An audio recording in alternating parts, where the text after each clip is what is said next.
blazing so bright, calling the fight from vigilance. We stand from dawn to twilight. The empires rise and conquer. In the wild phase of danger, carry on to the victory. You better take a deep breath. Each dawn it brings a bitter fight. Another chill may run down your spine. Fear lurks beyond the edge of sight. Carry on to the glory, to the great victory. Never give up till you die. Never give up in this life. For every word that you win bright, it's time to become. Never give up on your mind. Hold your weapons, strive and fight. For every kingdom that falls and rise, it's time to become legendary.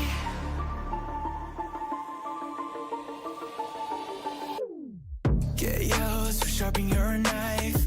Make way to find your destiny. Worship a man or a shrine. Can both recall the scattered. In the wild town of wardrobes, tearing down all the enemies. You better capture the arcs. The carriers may bog you down. Set up for their swiftest ride. Sneaky Texas work as a best alive. Carry on to the glory, to the great victory. Never give up till you die. Never give up in this life. For every word that you win bright, it's time to become. Never give up on your mind. Hold your weapons, strive and fight. For every kingdom that falls and rise, it's time to become legendary. Across the ancient lands, stories will be told. How you struggle, how you try to define the world. With a sacred name, you are the one chosen to start up the storm. Never give up till you die. Never give up in this life. For every word that you win bright, it's time to become. Never give up on your mind. Hold your weapons, strive and fight. For every kingdom that falls and rise, it's time to become legendary.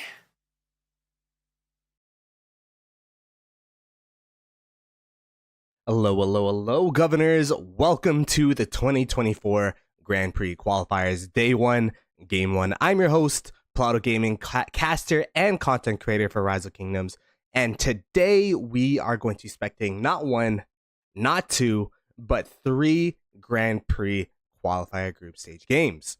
The Grand Prix is the pinnacle of competitive Osiris League, where the best of the best teams from both the international server and the Chinese server get to compete to prove themselves as the best Osiris League team in the world. The two servers competing against each other were brought last season, but this season we also have some new format changes. This year, not only have we invited the past season's Osiris League winners and second place, but also the third and fourth place teams of each realm. The winners of Osiris League, such as the 93Ts and the 60GTs of the world, have secured their spots into the main event, but the second through fourth seeds, along through 4 registered teams, totaling to 16 teams, have to fight it out in the new qualifier stage, which is what we'll be covering today. The first game that we'll be watching together is a Beer versus 17C. Beer are one of the qualified teams through the registration phase, meaning that their team, compared to the other teams that registered, was top 4 rather, in power. 17C, on the other hand, are in the realm of Sobek. They're the realm of Sobek representatives, making it to the semifinals last season. Beer versus 17C, who will take the next step to the Grand Prix Championship. Man, this is super exciting to be casting yet again another season, and it'll be really interesting to see how these teams get to face each other. Realm of Sobek, you know, they're seen as the underdog team, but Beer, coming from the registration phase, I'm not exactly too sure if they have the practice, if they have the camaraderie that a team that has gone through Osiris League does, such as 17C. So we'll have to see the differences there. To go back to the format though, it's kind of like the play-in stage in League of Legends Worlds, or there's other game formats where there's this play-in stage and then the main stage. So we are in this play-in, this qualifier bracket. And how it works is these teams are put into 4 groups rather. 4 groups of 4 teams, resulting in 16 teams. There's going to be a round robin, 3 games in between each other, and then the top teams from there get to move on to the stage, and then they are going to be competing for 4 spots overall to make it into the main bracket, the main event. So it's going to be such an interesting fight, because these teams here in the qualifier stage not only have to make it to the main event, but also have to fight each other to make it to that main event. So I think it's really, really good for the game that the 2nd, 3rd, and 4th place teams get to be represented in Grand Prix, and we'll actually get to see who the best of the best teams are this season. For context, the commanders and equipment are going to be the same as Grand Finals, where all the counts are going to be exactly the same amount of troops, the same equipment, the same gear, the same commanders, everything maxed. So it'll be not about the power of the counts, but rather how they get to use the counts, what strategies they use for this game. So it'll be a game of wit, a game of strategy to see if Beer and 17C get to fight each other and fight each other with said strategies. There will be new commanders here, so we will have William Wallace and CPO Prime in this bout here, and it's going to be the first time that we're seeing those commanders in Osiris League in Grand Prix. So it'll be interesting to see if the new reign of infantry commanders will actually be used in Grand Prix, because infantry not exactly the most popular troop type, not exactly the most popular march in Osiris League play because of how slow they are. But, you know, that CPO rally does tend to do pretty well against the cavalry garrisons, which is a super popular in Grand Prix and Osiris League play. So will they be leveraging the movement speed versus the power? We'll have to see what pairs each team decides to use in this match here, as we start to get into the game here. We have Beer in the top left corner.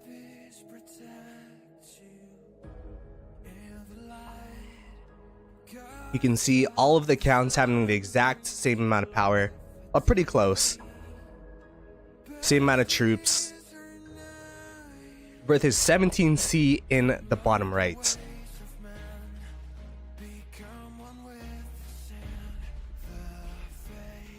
In the chat, who do you guys think is going to win this match? Let me know who you're supporting.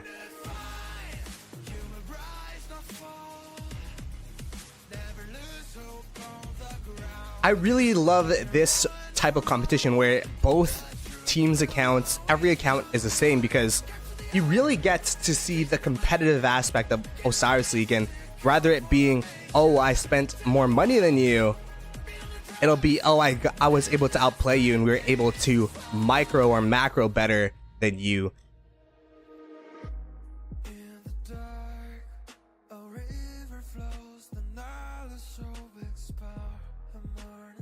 Again, these are Realm of Sobek players. I'd be curious to see what strategies they employ in this match. I believe Realm of Sobek using KVK2 commanders, now using everything, having to employ a different strategy, but Beer coming out of nowhere. You know, these guys, I'm not exactly too sure their camaraderie, how much they practiced, So it'll be an interesting match of a group that was put together versus a group in a newer KD. As we have 50 seconds until the match starts, I expect to see a lot of play around the Desert Altar because the Desert Altars are worth a lot of points. This is the structure that gives you the most points per minute, but more importantly, first occupation points, 750 first occupation points. Making sure that you secure your Desert Altar, you could potentially deny a Desert Altar from your opponents. As the match is starting in 20 seconds here, we'll probably start to see some really fast double C, perhaps Belisarius marches to one tap these obelisks and outposts as the gates and the Grand Prix officially begin now. Gates have fallen. Energetic used by 17C. Energetic in response by Beer. Interesting not seeing that many double C marches initially here. Beer definitely having a little bit of a tempo advantage. Just slightly though, maybe 1 to 2 seconds. But look how fast this double C is going. And this is double C with Caesar secondary, I believe. The T1 marches just zoom in to these structures. You could see the difference in terms of the outpost being captured. It's maybe like a 3 to 4 second difference here. Let's go ahead and look at the rallies being set. Looks like Beer are setting rallies on their home obelisks. Versus, wow, a lot of rallies here going towards the outposts of Beer. So offensive rallies coming out from 17C here.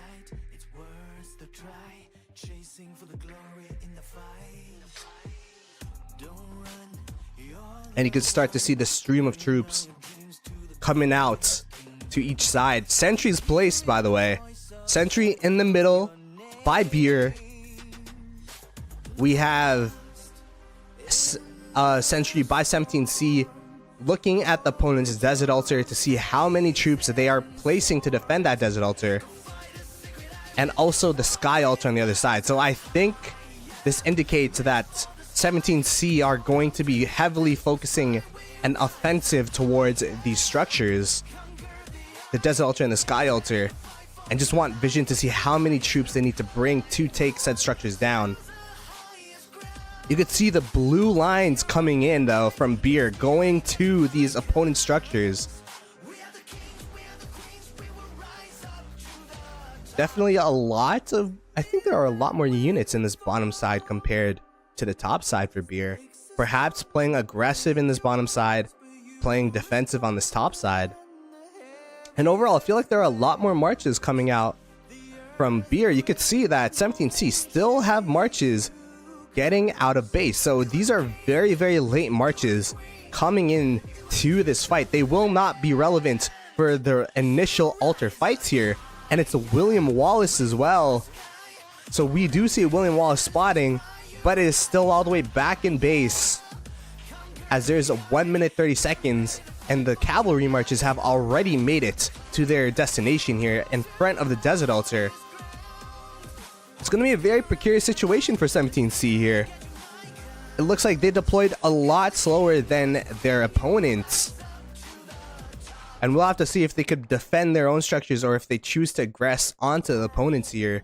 A lot. Look at the discrepancy in terms of troops on the top side here. A lot. Look at the Belisarius primes out here just so that you can get the movement speed. We have Scipio as well. Scipio Liu Che having a lot of move speed as an infantry march. Honestly, if Beer decided to go in now, they wouldn't have no opposition. I believe they have full vision of the amount of troops that are coming through. Indeed, they do from the sentry. They also have some vision of the troops going towards this bottom side. So they know exactly where the troops are, the amount of troops coming in from 17C.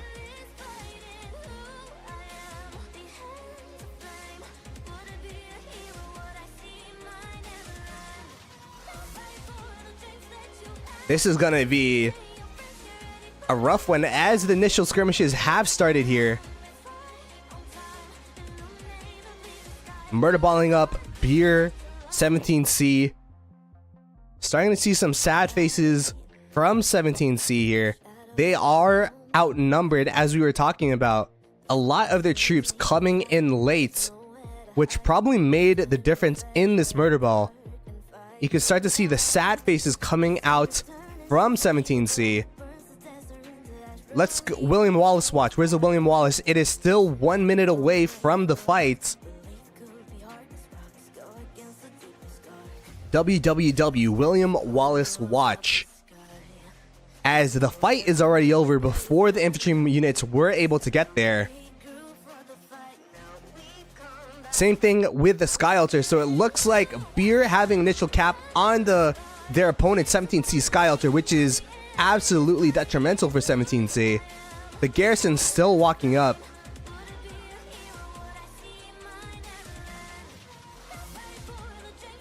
Beer also taking first cap, but it looks like 17C have more of a defense around their own Desert Altar. Although there are still a lot of Beer units, a lot of Beer marches around this. They could continuously deny and swarm down this Desert Altar. I would say there are definitely a lot more blue dots than red dots. So, you know, 17C being Osiris League semi-finalist from the realm of Sobek, it's looking like Beer having more of that Osiris League experience right now. Having a garrison in here. Wow, this is a huge hold from them on this Desert Altar. No units in sight from 17C.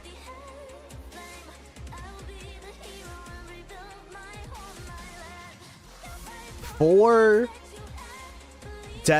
altar capture in the beginning of the game usually spells bad news bears for their opponents.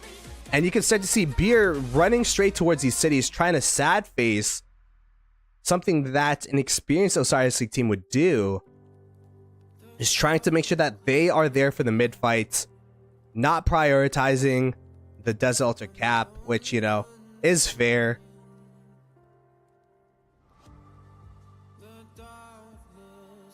We do have 5 minutes until mid spawns, until arc spawns here.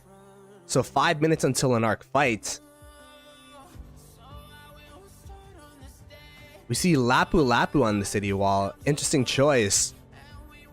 Sometimes we usually see in the Grand Prix, people put Dragon Lancer, maybe City Keeper on the wall. Because in this case, the trades don't really matter on the city.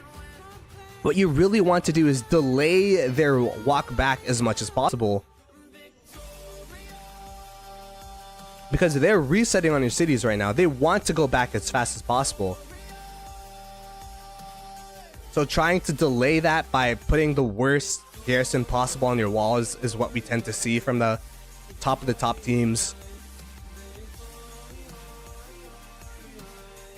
I'm about to see how 17C responds. They are in a hard spot right now. The Sky Altar will flip towards them, so they will get 750 points that 17C should have had claim to, and that is what is showing in the scoreboard right now. 3k to 1.4k in terms of first occupation. 30 seconds until they possibly get first occupation for this Desert Altar as well. It looks like 17C though will be able to get the Desert Altar to flip back, so they will at least save those first occupation points.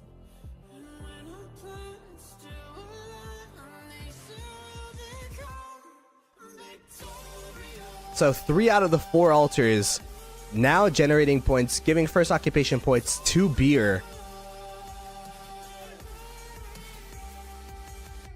But it does look like 17C having first rotation to this mid fight, having vision of the marches as well coming in from Beer. If we look at their sentry here, having control as well on the enemy outposts. Actually, the enemy outposts are generating points for them, so the initial rallies that we saw were effective in terms of capturing the enemy outposts, but they traded the outposts for their Sky Altar. I think Beer would take that trade any day of the week, although 17C were able to now recapture that said Sky Altar.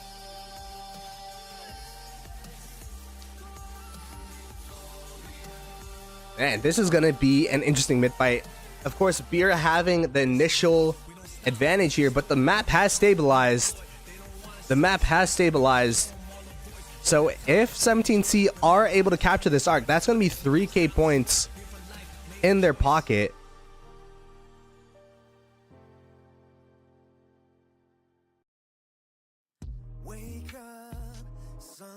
We have 2 minutes until arc spawns. There are still marches from both sides streaming in here. Let's see, are any of these marches William Wallace? No, it is Ashimata Paul and Herman Prime coming through.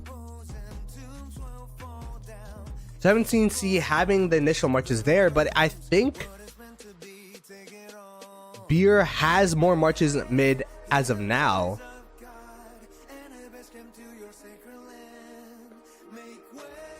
I think Beer has the advantage in terms of the quantity of marches now,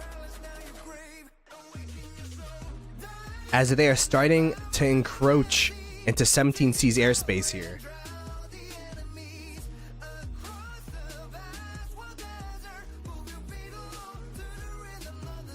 Both teams just staring at each other with 1 minute 20 seconds until the arc spawns. This arc fight is crucial for both teams here. Beer would secure their lead with an arc capture. 17C need this arc to even out the game. We could see there is a 3.2k differential between these two teams right now, with 5k to 360, 500 points per minute versus 360 points per minute rather. 5k would be insane.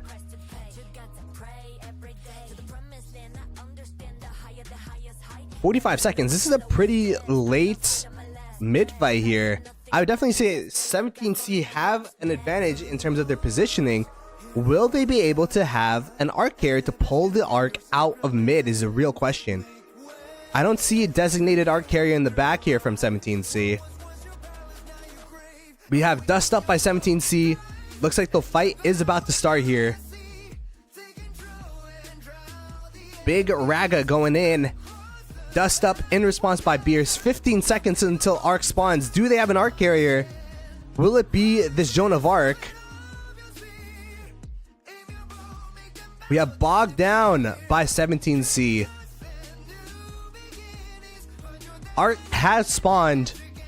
Who will get first pull? If Beer's able to get first pull from this situation, that would be insane. But I did not see any 17C marches grab the arc here. And Beer just running over 17C's murder ball, just going to the back of the ball, able to destroy them in this mid fight, with Beer taking the first arc. My goodness. Again, both these teams' accounts exactly the same commanders, exactly the same gear, exactly the same armaments. Beer showing their mid-fight prowess here. That did not look like an even account situation at all.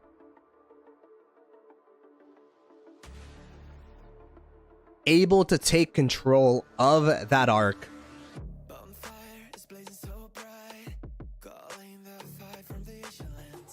What does 17C do in response here?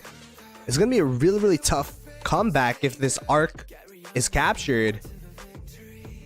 They have brought down the point lead a little bit here. 6.6 to 4.6. It is now down a 2k point advantage, but there is 3k points just sitting on the arc.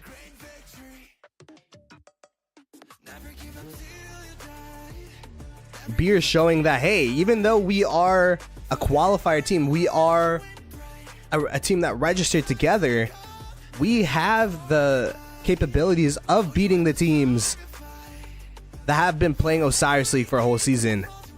Super impressive so far from Beer.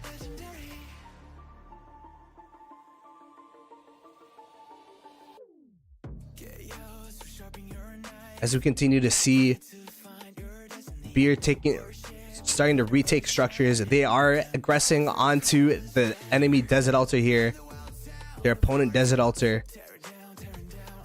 And because their marches were so healthy from mid, they were able to just transition from mid straight to the Desert Altar.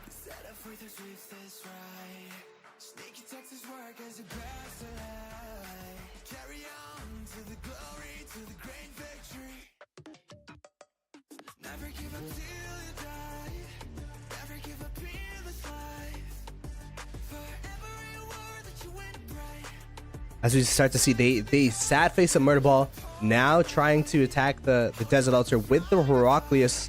I believe this will be a Heraclius YSS garrison, a mixed garrison, which is, you know, really good for Osiris League. But if you have no reinforcements for the garrison, it will not hold. Beer don't even have a full 12 marches swarming this, but they are still getting it down pretty low here.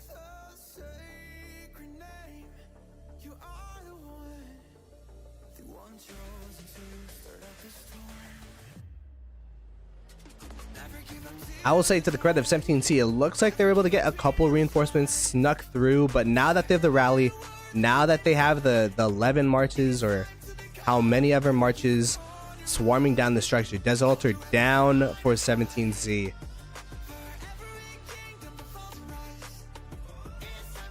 Sky Altar also under attack. You would hope for 17C, if you didn't capture the Ark, at least you'd be able to take some of the opponent's Sky Altars. But unfortunately, Beer have been taking the Sky Altars from them. Or the altars from them, rather. The Desert Altar now. The Desert Altar before, the Sky Altar, they are trying to attack now. As, you know, they're just continuing to open field fight here. They have the numbers, they have the advantage, perhaps waiting for the rally. Indeed they are. And we see the CPO that we were talking about earlier. It looks like it's CPO Pakal. Interesting rally. Pakal for the anti-storm, CPO for the damage. But yeah, they are open fielding, taking care of the units, and then swarming with the rally here. So a lot of discipline coming in from Beer. Not just insta-swarming it down right away. As the Sky Altar is under threat.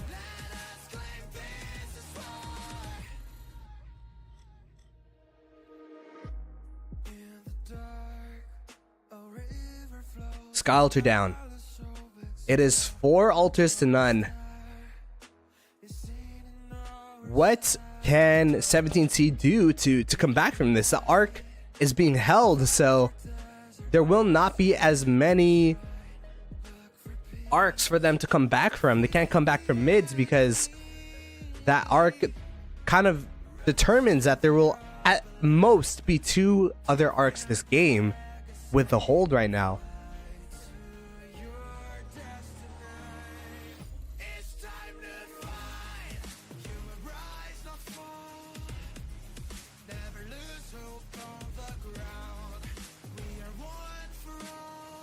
We have the rally coming into the Desert Altar. They're trying to retake it. They do have a lot of troops around here. We see PlotoGaming with Belisarius. Oh, they did capture the Ark. Interesting. Okay, Beer captured the Ark a little bit earlier than they could have. But with how dominant their mid-fight is, you know, I'd be pretty confident in capturing the Ark as well. Beer kind of could choose how they want to win. If they want to continue pressuring structures, they can. If they want to continue fighting mid, they can as well.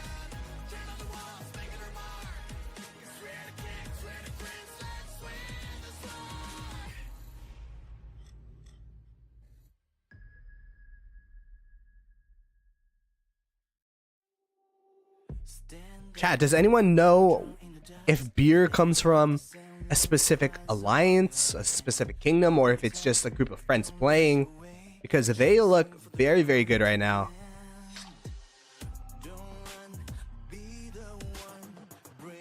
Again, going back to the format, this is game 1 of 3 in the group stage. So there will be more games in this group stage.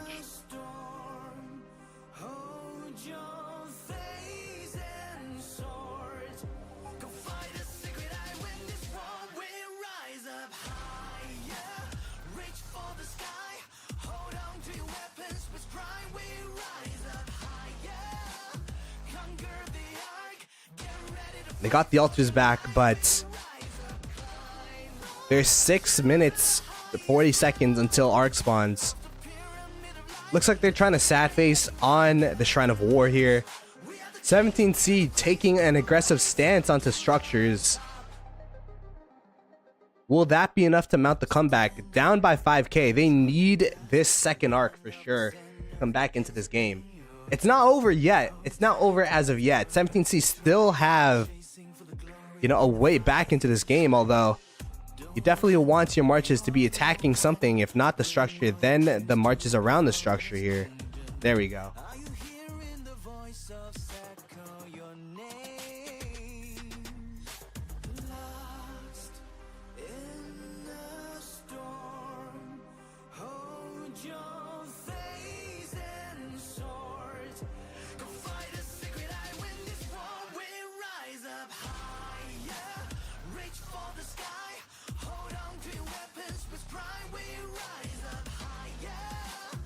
Again, this doesn't mean the end for whichever team loses here, but it will be a detrimental step back because there is only one team per group making it to the finals, making it to the final stage, rather, the main stage. So ideally, you'd go 3-0. You can go 2-1. Tiebreaker being the match with the other 2-1 team if there is a tie. Beer taking the Sky Altar yet again.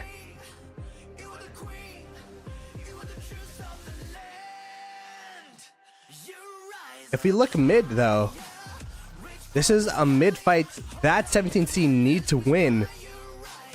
There are not that many marches. They are starting to walk now. We have some marches now coming from Beer.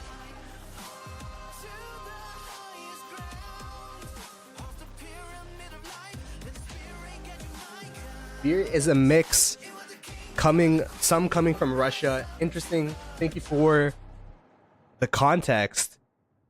Definitely a very, very impressive first match here.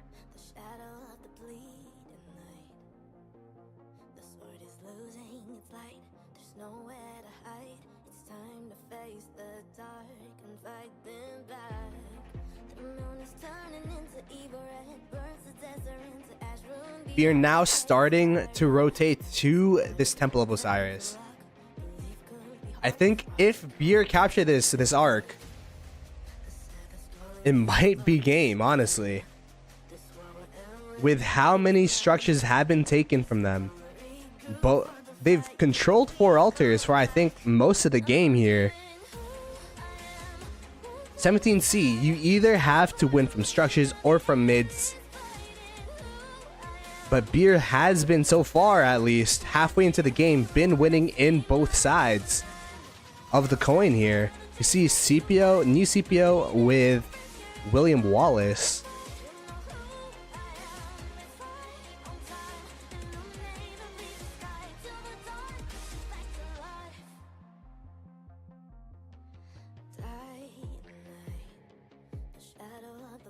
Beer actually able to hold the opponent Desert Altar. Super, super impressive and kind of a bad sign from 17C.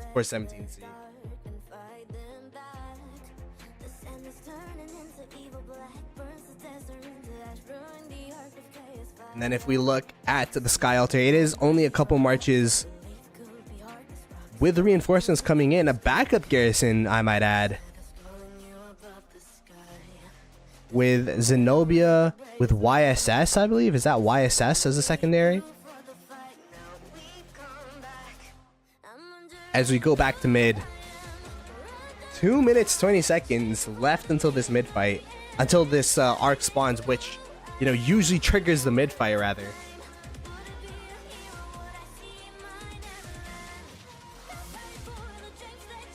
And this is going to be such an important mid fight for both teams. Beer, if they capture this, they pretty much guarantee their win. 17C with swift stride, 3 points for some movement speed, I believe.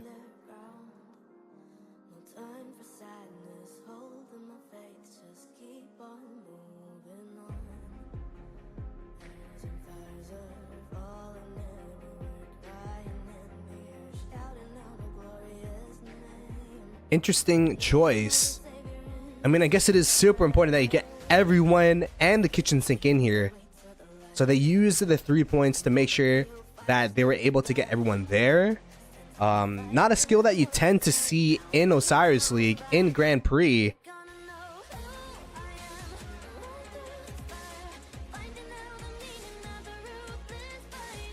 You see a rally running through the middle here as well.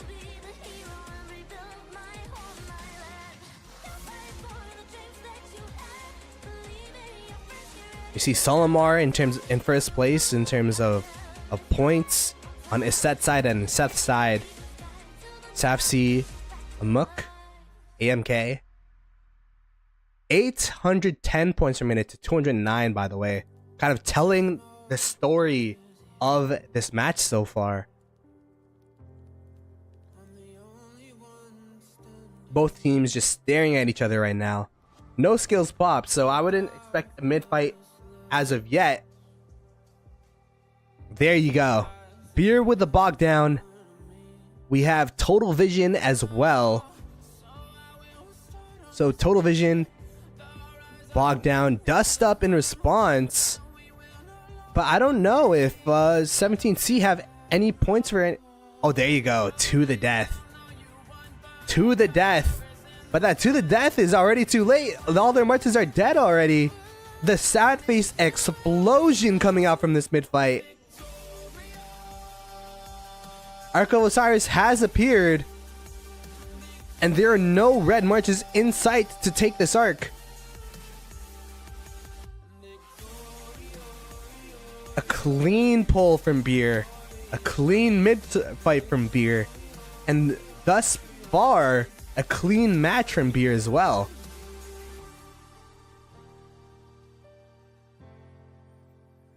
(17C) have to be scrambling for this arc. I expect marches to be running straight through, but they already have 2 sentries. Beer have 2 sentries clearing the walk point from this this top side, and this double C is moving, is speeding through. 2 minutes to get to its destination, to the structures here where it'll essentially be untouchable. It'll be safe.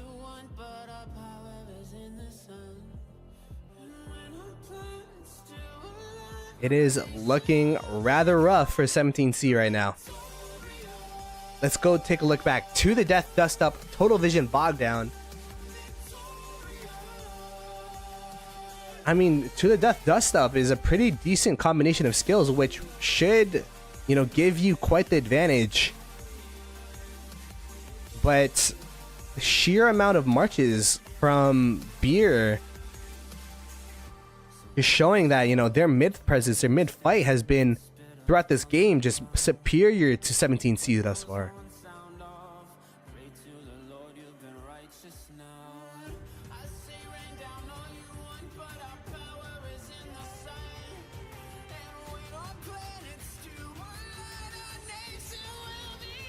Desert Altar getting swarmed down yet again.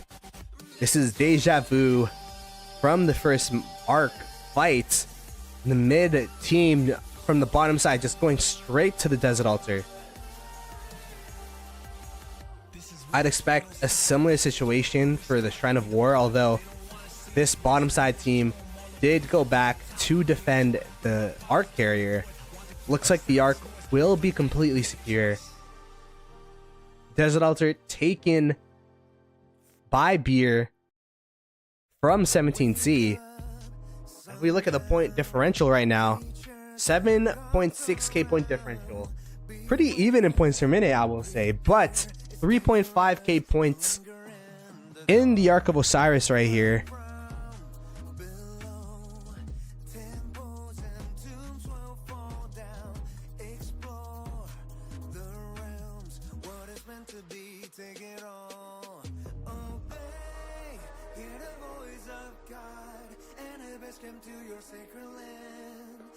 As we continue on, Desert Altar taken, Sky Altar being attacked.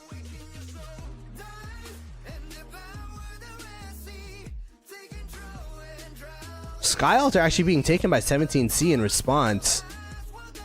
You know, this is a good response from them. We'll have to see if they have a garrison for the Sky Altar. So far, it is a VV63, which is not ideal. And it looks like it is getting insta-swarmed down by Beer. Beer's saying, hey, you guys can't take any of our structures unless it's an outpost. That is a no-no for us.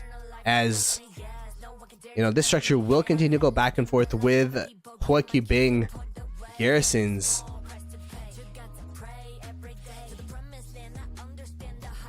Shrine of Life being attacked on this top side as well, but they do have some reinforcements coming in. I don't know if it'll be enough though. Shrine of Life taken. Okay, so, you know, Beer losing their outer lane structures here. 17C taking their outer lane structures. Evening out, or in this case, taking the lead in terms of points per minute. But they have also lost their own Sky Altar. Ark being held. We have 10 minutes until the Ark has to be captured.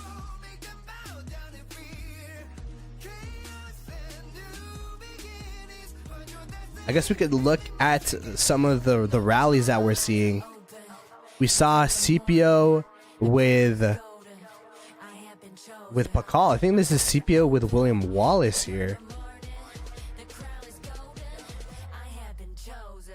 In terms of garrisons, yeah, CPO William Wallace was the attack, I believe. This is Heraclius YSS as a garrison for the Desert Altar. Heraclius YSS for the Sky Altar.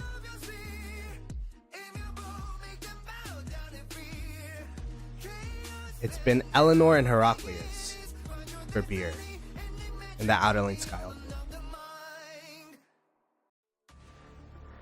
As we see CPO again coming through. CPO being the meta rally for these two teams, it seems.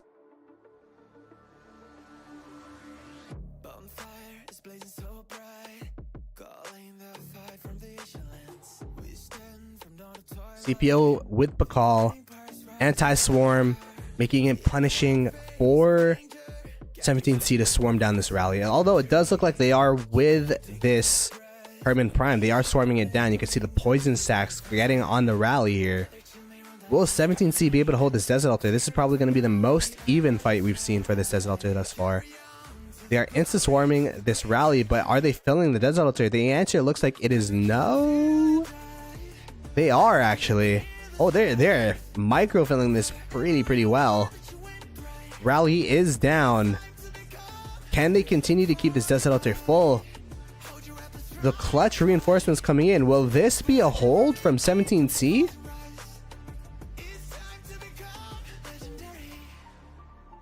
It looks like the garrison is down. They have Joan of Arc garrison. Do they have a backup? It looks like they do not. Beer, through the multiple marches around this altar, able to take the Desert Altar from under 17C's nose.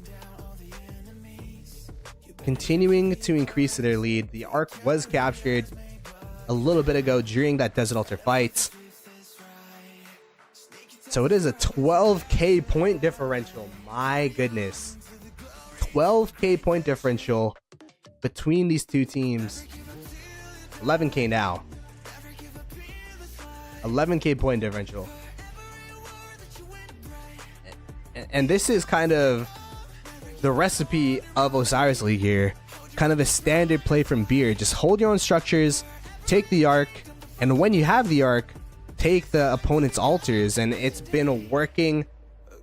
They've been executing it to a T today. Definitely looking in form.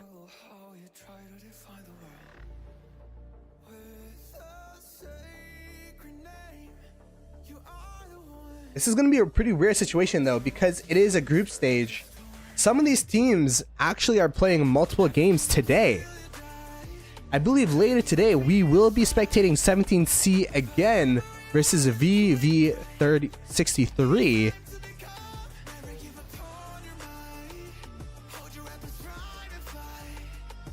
So this qualifier stage could look pretty interesting here.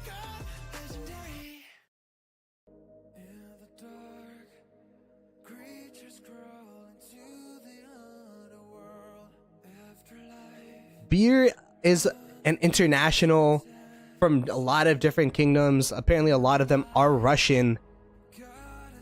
Beer has come through from the registration phase of the Grand Prix, meaning that they were one of the top teams that registered. They're not from any single kingdom.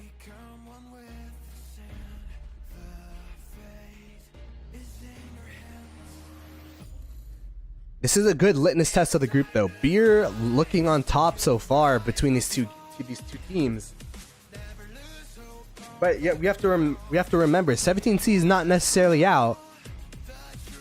If they win 2 matches and Beer loses 2 matches, 17C could still progress to the main stage, the main knockout stage of the Grand Prix. Again, we are playing the qualifiers here.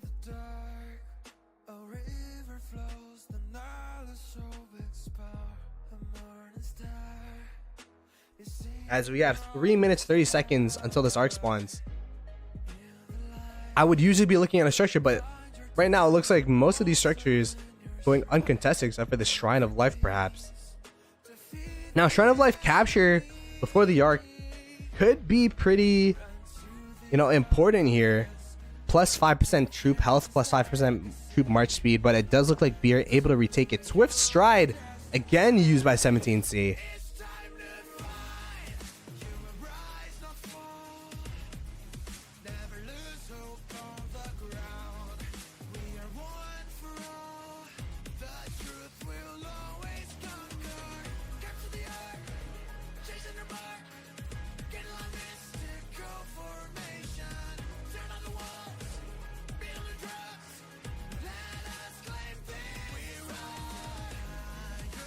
You can pretty much see both of these teams full bar. 1 skill missing from each.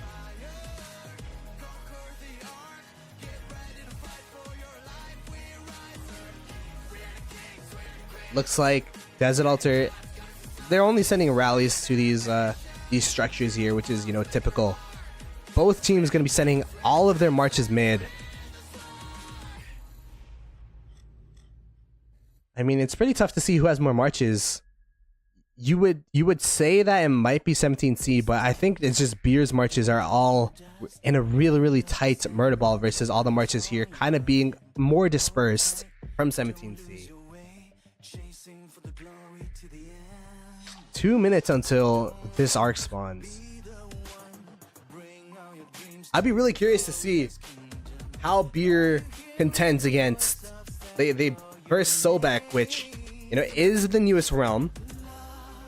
This is probably one of the teams with the least experience 17C. So I'd be curious to see how they fare against one of the top teams.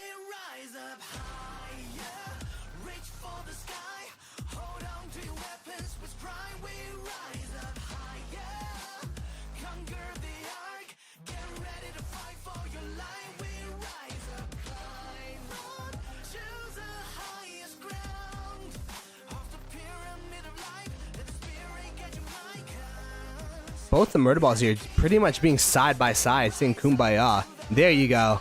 To the death used by Beer. dust up as well. We have 17C with Heaven's Grace and Bogged Down.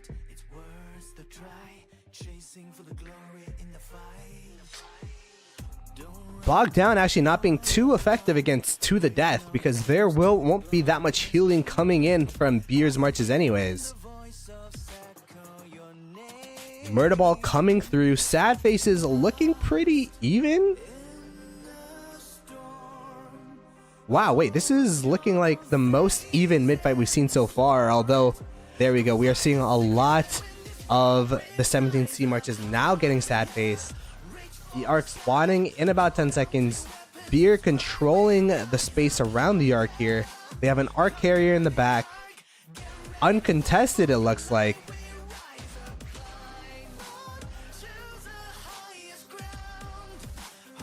And it looks like they were able to push 17C from mid yet again.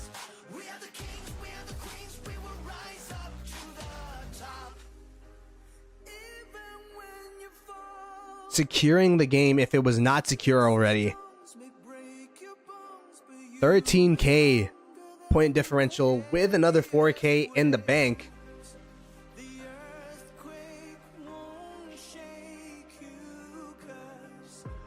Beer showing that they are in a different class.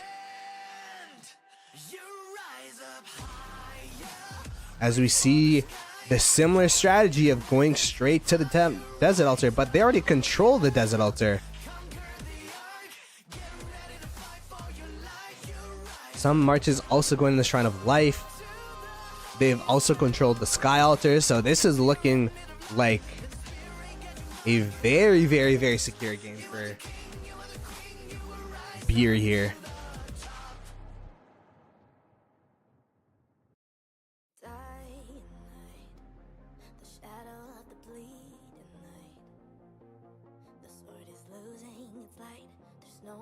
Beer taking the Desert Altar yet again. 17C, what can they improve for next match? Well, I think they have to look at their marches, right? I think they have to look at their march compositions, especially in the beginning when we saw the Guan Yus and the William Wallace primaries of the world, and making sure that your marches are out on the field as fast as possible is so important.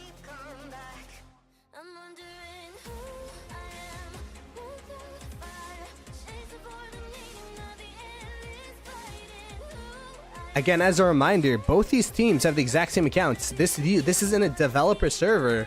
They're not playing with their actual accounts. They both started with the same amount of troops, same commanders, same armaments, same everything, essentially.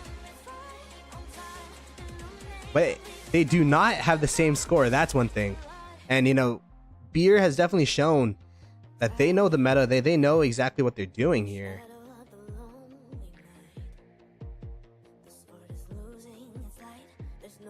And 17C, they definitely have to adjust, especially for the game that we are going to be watching in this stream at 16 UTC.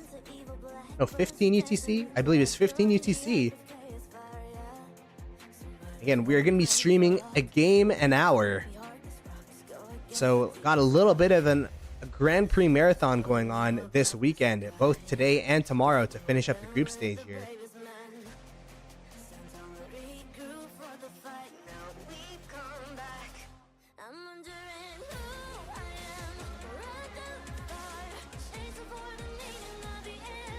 Sky Altar secured.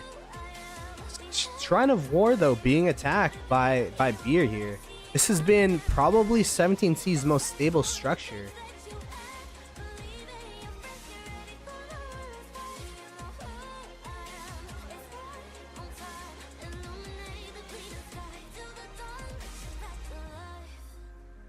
Beer did capture the arc, by the way. I think that was an insta-cap, so there will be a fourth arc.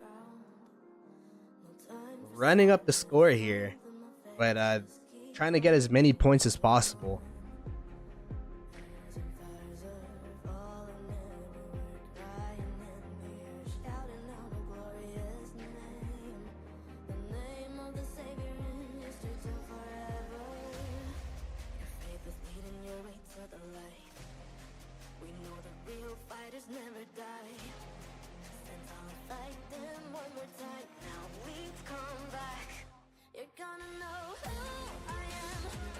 just in case there is a triple tiebreaker situation.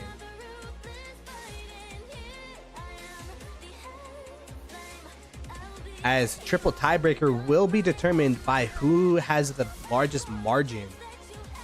So trying to get as many points as possible. Who wins by the largest margin. Shrine of War probably has been the structure that's flipped. The Shrine of War, or the Shrine of Life actually, has been the structure that flipped the most for beer. 17C has been seeing some limited success attacking these shrines.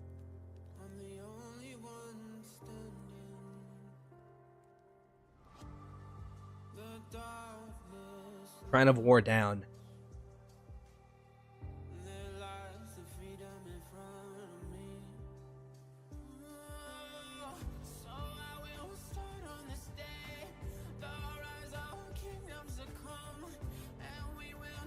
But you know, like a veteran team, the attack force is not phased. It's like, all right, our Shrine of War is down, but we will still attack the Desert Altar. Sometimes the best defense is a good offense, because these marches that could have been attacking the Shrine of War, could have been attacking the Sky Altar, are now trying to defend their own Desert Altar. We have 5 minutes until Arc spawns, 12 minutes until the game ends.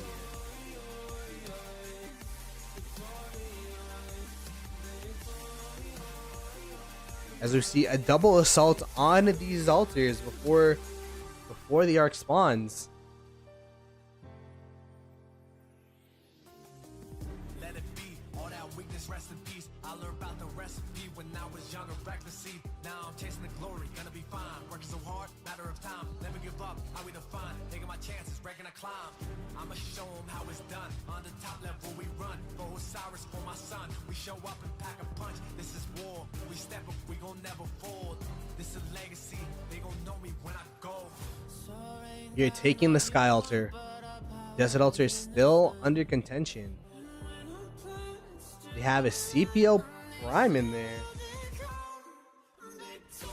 You're taking the Desert Altar as well.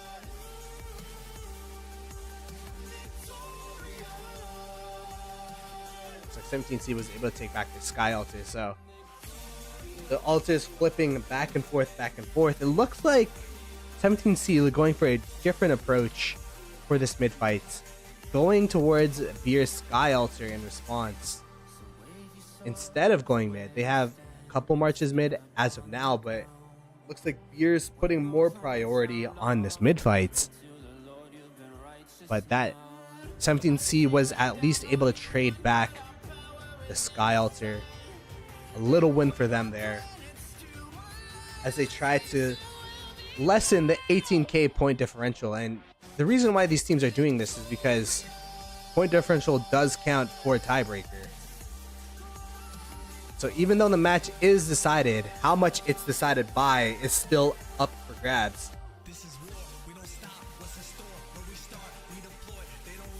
17C trying to show the Rise of Kingdoms community, trying to show themselves that, hey, even though we lost this game, let's at least win one mid fight. Let's at least take a structure.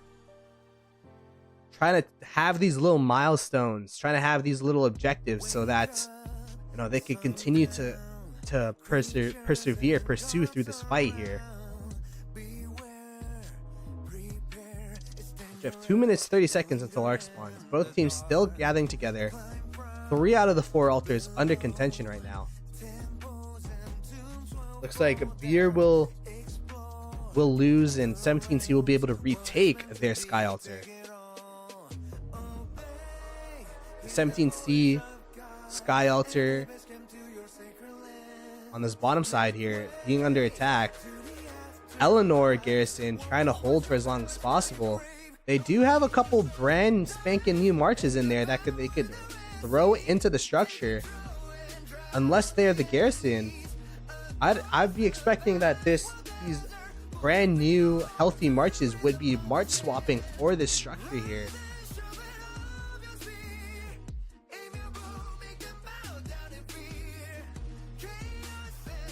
There you go.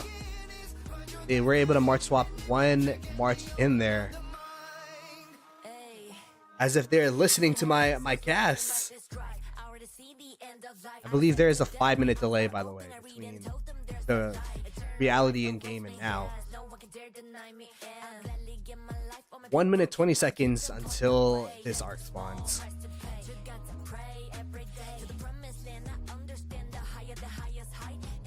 Both teams posturing right next to this Temple of Osiris.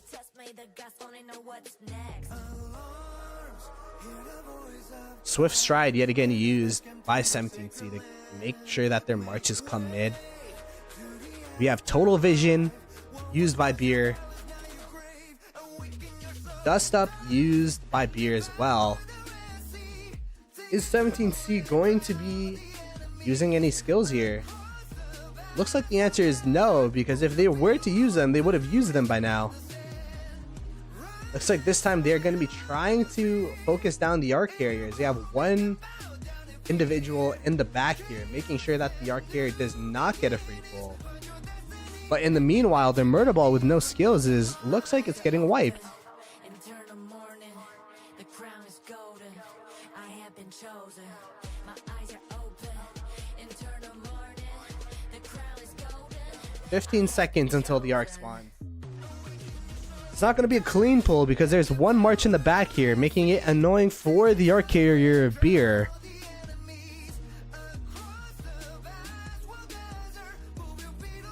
Looks like the arc carrier is still walking mid.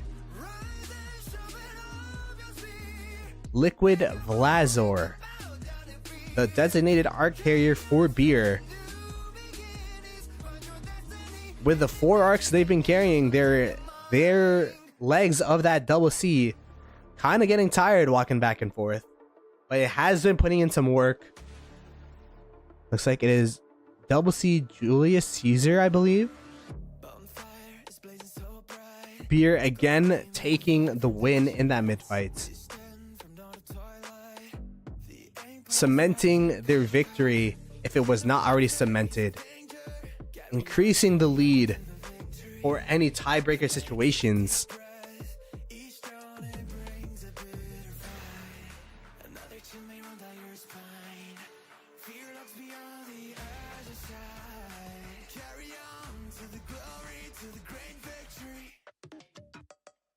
Never give up till you die. Never give up in this life. For every word that you went bright. It's time to become 5 minutes left into this match. Again, we are going to be casting another match right after this. 1E8 versus 4A9. That is going to be a barn burner.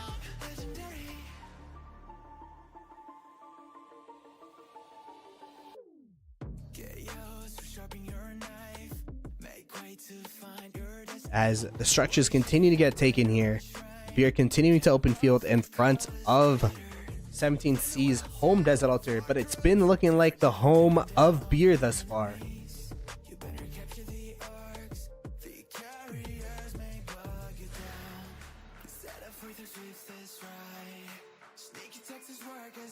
In case you guys are wondering which group this is Group B, where there's S2K exclamation point, VV63, Beer, and 17C. Only one of those 4 teams are making it to the main stage. Beer taking its first steps into taking the lead in this group.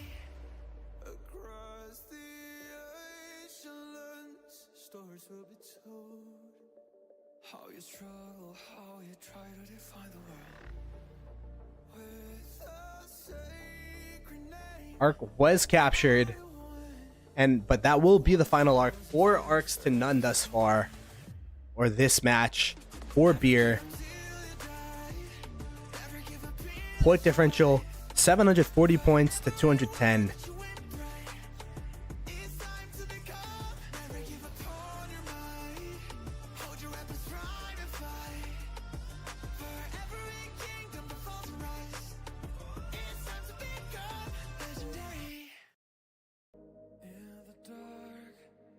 Creatures crawl into the underworld.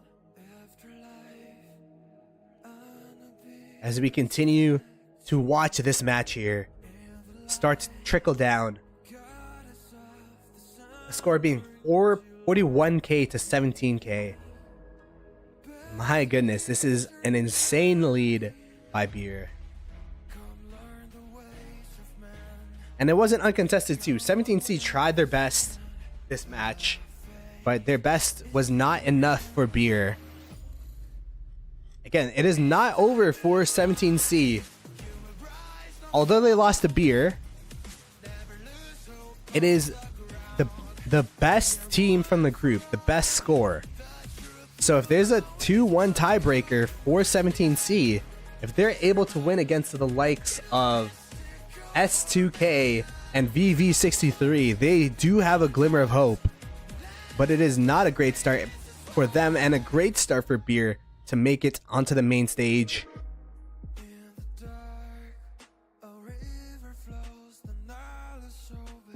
As we continue to see this Desert Altar getting sworn down, but getting reinforced by Takeda. Takeda with, is that Saladin I see?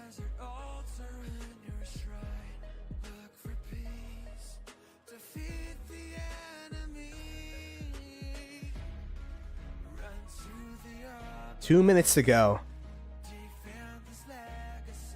17C able to at least stabilize the structures. At least the screenshot as the game ends should be an even map stay. Although the Shrine of War being taken super low by Beer here. And eventually taken down by Beer. Beer using Heaven's Grace. Getting healing for their marches. Making sure that they can take these up top lane structures. These the top side structures here from 17C. Shrine of War getting flipped back and forth. Sky Altar looks like it is about to flip. It is a Charles Garrison anti-swarm for sure, but do they have the infantry to fill this? The answer is no. The answer is no. They had like 3-4 garrisons in there. I see Jan, we saw Charles, we saw 2 Heracleuses. Is multiple Heracleuses Heraclei? I do not know, as Beer is trying to hold the Sky Altar. Got the Gorgo in there. They have the troops to reinforce it. Will they hold for the last 40 seconds of this game? Looks like the answer is no. 17C able to take back their Sky Altar.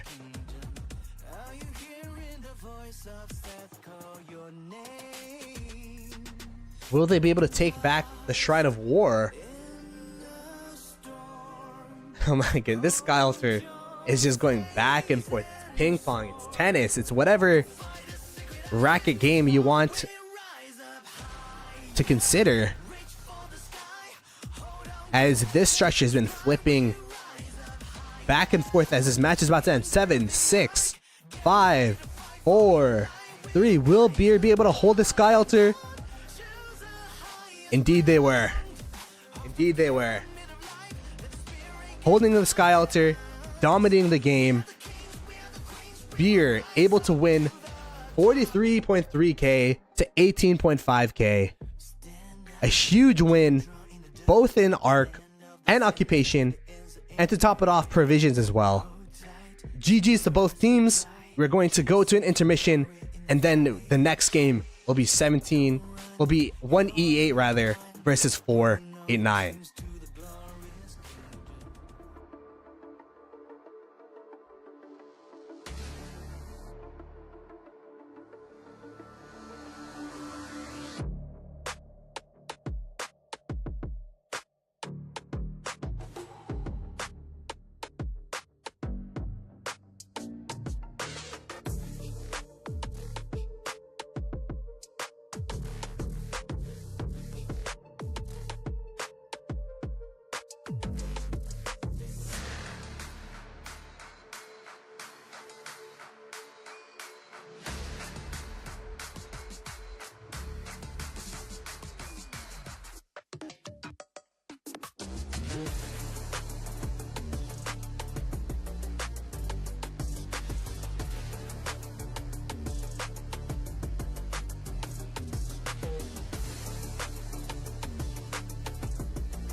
the fire is blazing so bright, calling the fight from the islands. We stand from dawn to twilight. The empires rise and conquer. In the wild face of danger, carry on to the victory. You better take a deep breath. Each dawn it brings a bitter fight. Another chill may run down your spine. Fear lurks beyond the other side. Carry on to the glory, to the great victory. Never give up till you die.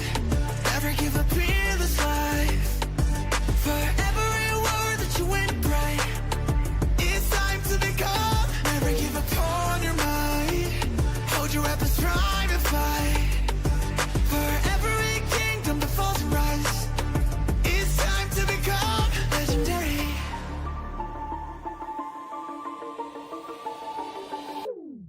Chaos will sharpen your knife.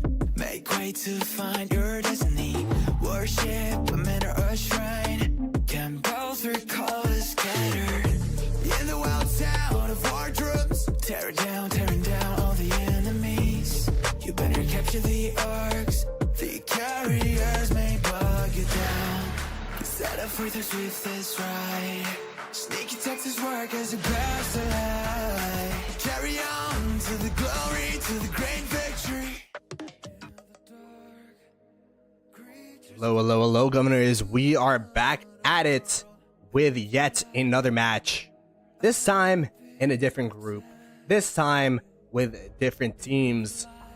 As we have one EE8 in the top left side of the map here versus 489, the reigning Grand Prix champions.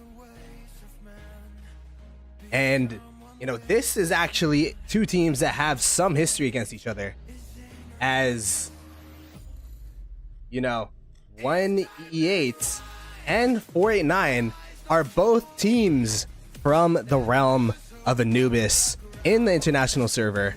They're both teams that have seen success, 1E8 being finalists 2 seasons ago, 489 being finalists this season, both taken down by 60 GT. These two teams actually fought last season, or the past season, in the semifinals of Osiris League Season 8. So they do have some history where 489 was able to take the victory there. Will 1EE8 be able to have revenge, or will 489 be able to take their next step into repeating as Grand Prix champions? This match will tell it all. And this match is so important for these two teams because if we look at the group here today, it is going to be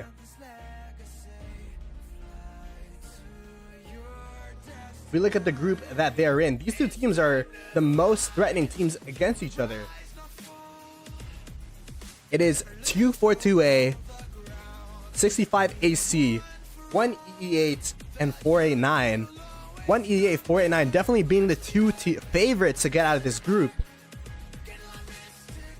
It is going to be a doozy because you could say that whoever wins this game are the favorites to make it out of the group, to make it to the main stage.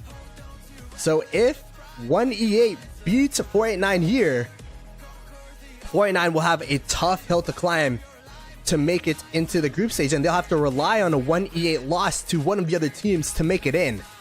1E8, this is surprisingly their debut in the Grand Prix. So we will see if they're able to take down the reigning champions today. 10 seconds before the game starts here.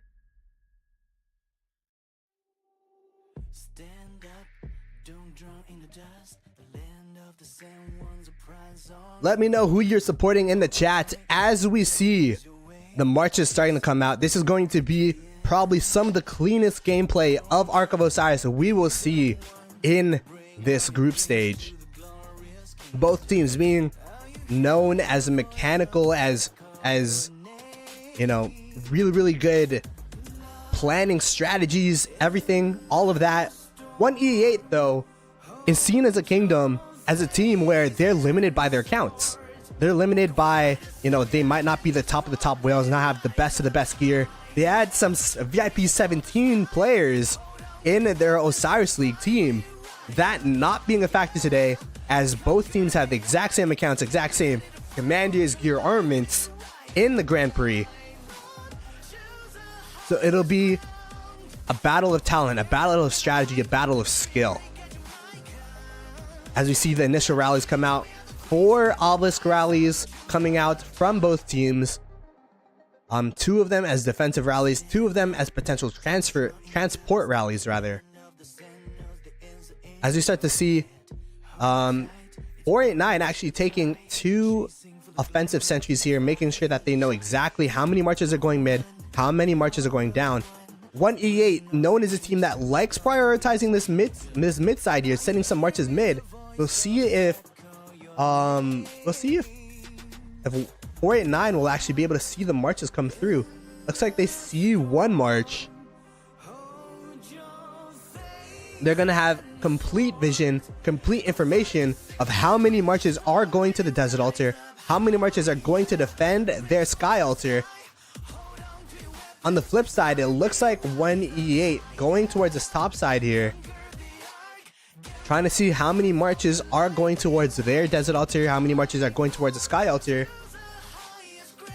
It looks like, though, 489 kind of knowing, I mean, perhaps this is knowing what's going to happen. They're sticking right next to this wall, knowing the normal sentry placement. So there will not be as much vision for 1E8 compared to the vision of 489 here. 489 able to see a lot of the marches walking through versus their marches hugging this wall, denying the vision from 1E8, denying the information from 1E8. As we start to see these initial marches get to their posts, get to their spots.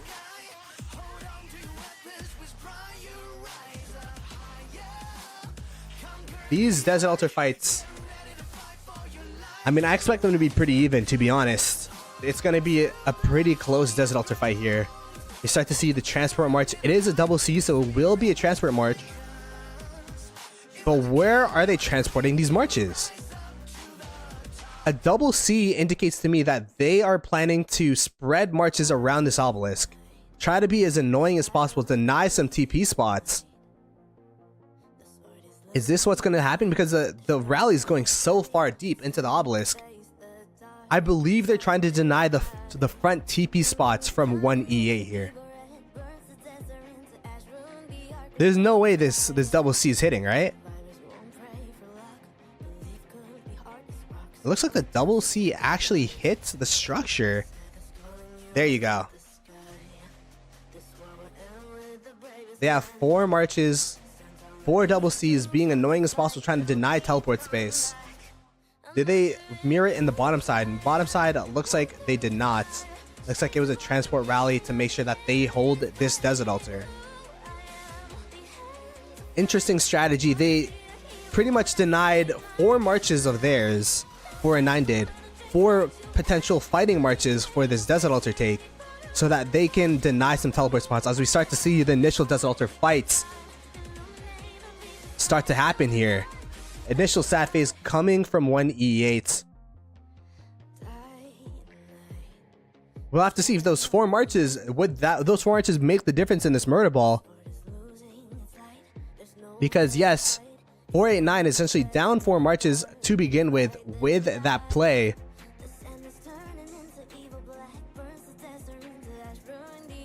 This mid fight, this desert altar fight looking pretty close. Although there are a lot of 1E8 sad faces coming out. Wow, they absolutely got wiped. 1E8 did.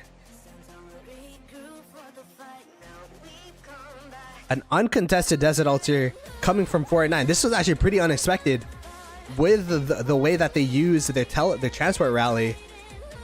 But just being better at that murder ball fight. 489's desert altar also being secured.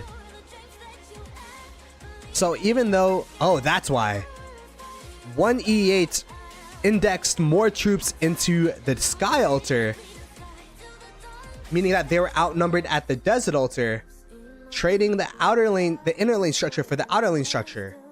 Okay, so 1E8 able to take the Sky Altar from 489's hands. That's where they put the extra 4 marches into the Sky Altar area. And now 489, they have to make the decision. Do we start rotating mid or do we try to recapture the Sky Altar? There's 2 minutes 20 seconds left until first occupation points, 750 points. And this is always the dilemma.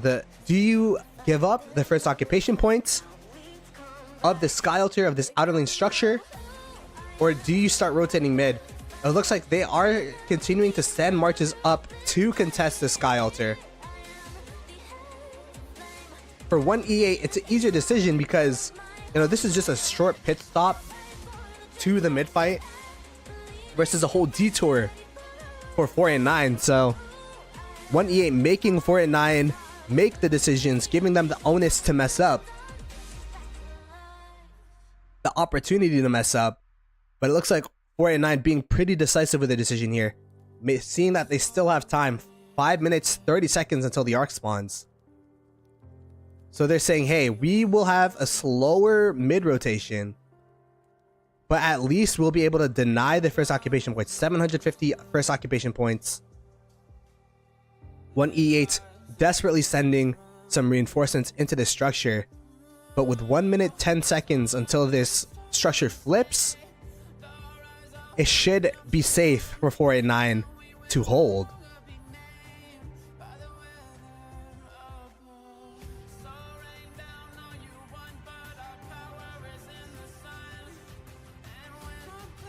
So there are a lot of 489 marches here. We'll have to see what they decide to do, if they take the walk back home or if they continue to aggress to the Shrine of Life. And it looks like they are aggressing to the opponent's Shrine of Life here, to 1E8 Shrine of Life, giving them the same problem, the same question that 1E8 sent to them. Will you defend the structure for first occupation, as well as the buffs? 5% health, 5% troop march speed is nothing to throw away. That is actually pretty impressive and pretty important, rather, for the mid fight to come. It looks like they see that there's little to no resistance to the Shrine of Life. They're starting to send some marches to the Desert Altar. I would expect that 1E8 from that play, and yes, they do have tempo advantage for this mid rotation. So it is a stable map state. Both teams here having all of their side structures except for an outpost.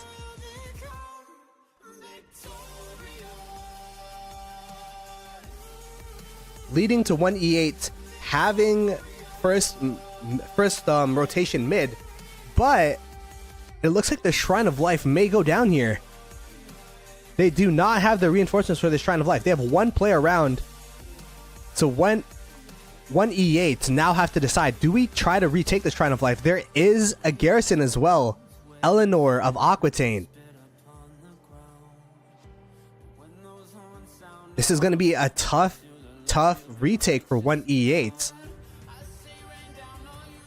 if they decide to retake.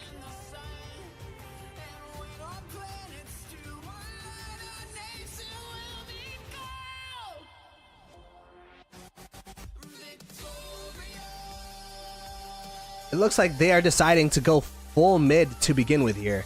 They do have one individual sending marches up. These marches here trying to sad face into the city, perhaps, or no, they're trying to defend the Shrine of Life for first occupation. 400 first occupation points is actually pretty significant. That is a lot of first occupation points. You have to keep in mind that's 400 you're taking, 400 you're taking away from 1E8. So 800 point differential overall, as well as minus 5%, taking away 5% march speed, taking away 5% health. There's definitely a lot of merit for taking away that Shrine of Life here. On the other hand, Sky Altar taken by 489. Wow, so these outer lane structures, Desert Altar taken by 489. What is going on? 489 aggressing on these structures. Looks like they are not going for this initial mid fight at all.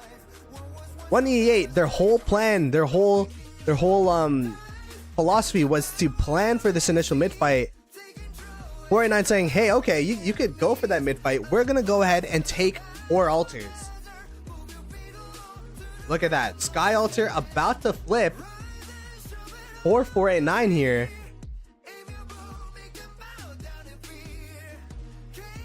Let's see if the first occupation points were taken from this. They were already.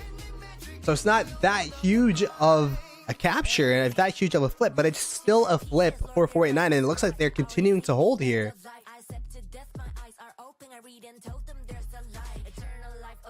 They have a lot of reinforcements around this structure, around the Sky Altar. So 1E8, they now have to get a clean pull for this arc. They have to get a clean arc here.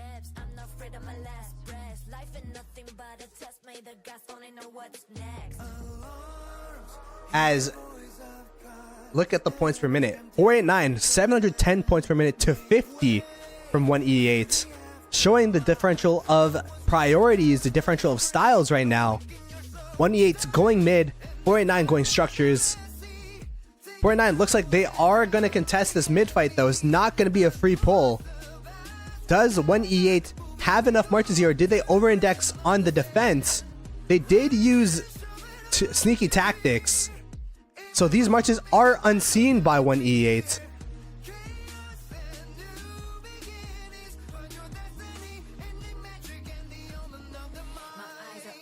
The arc carrier in the back is going to be attacked by the sneaky tactic marches of 489.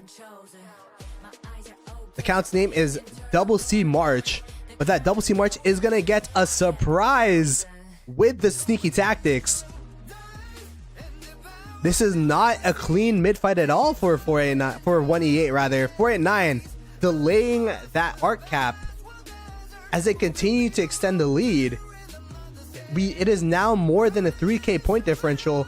Even if 1E8 gets this arc, it will be an even game state. So this is going to be a huge win for 489 at the moment. 1E8, it looks like they're pulling towards the middle here before deciding which side of the arc map they want to send this arc to. 1E8 looks like they are winning the mid fight, but they are getting delayed, which is exactly what 489 want to do here. The sneaky tactics dust up versus the dust up used by 1E8. They were able to secure the arc but to what cost? 1E8 are down 3.5k. 1E8 don't have their obelisk. Actually, the obelisk has been taken, and now there's cities teleported from 489 to 1E8 side. And these are cities you can't just swarm down. The 460, 461. This is going to be super detrimental to 1E8's plans, perhaps, as there's just going to be marches consistently pestering the marches coming out from 1E8 side.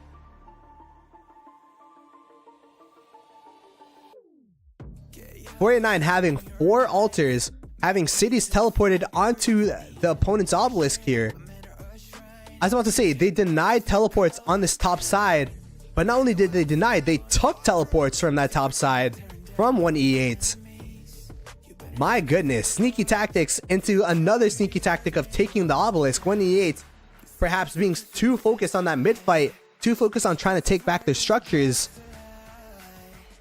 that they let the obelisk flip to 489.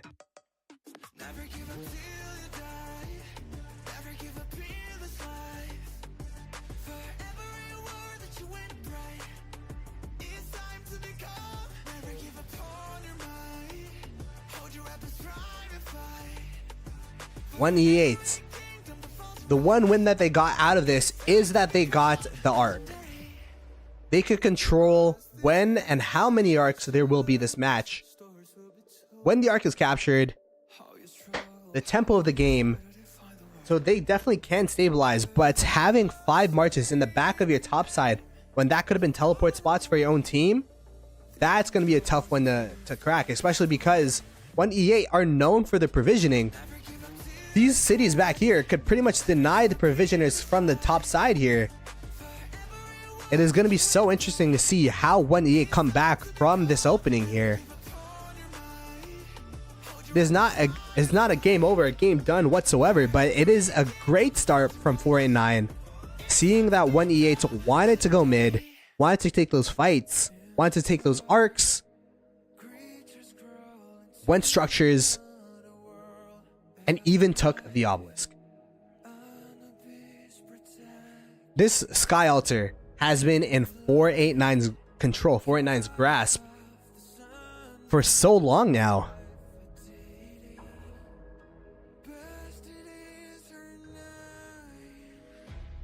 .1E8 desperately sending marches here to try to retake this Sky Altar. Looks like there is also a couple marches here taking down the arc carrier.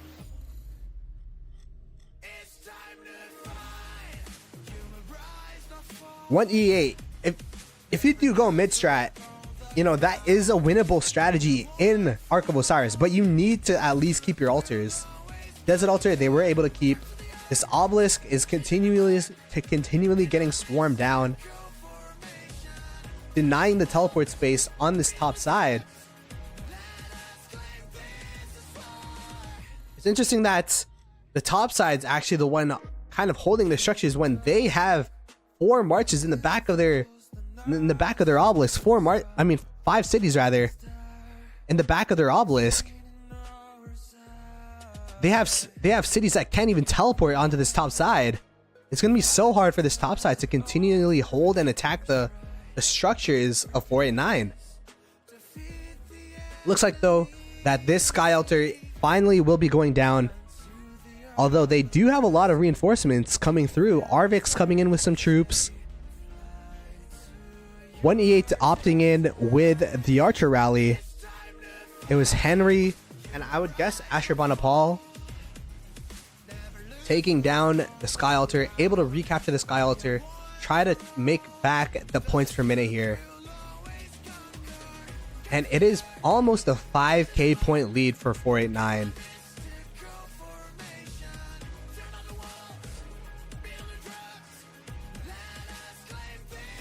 A huge lead right now. Huge pressure lead and point lead for 489 at the beginning of this match. 489 definitely showing that they are still a force to reckon with. That even though they did not win Anubis, that they are still the reigning Grand Prix champions of last season, trying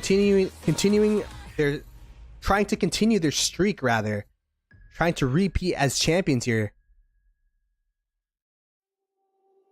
The obelisk continually going back and forth, and we could see that there has not been a new city that teleported in here for 1E8 for quite some time now.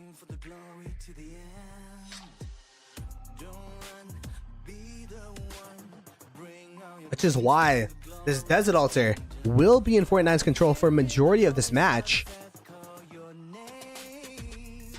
Arc was captured by 1E8. So they held it for a little bit. But yeah, around the 38-minute timer is when teams capture the Arc.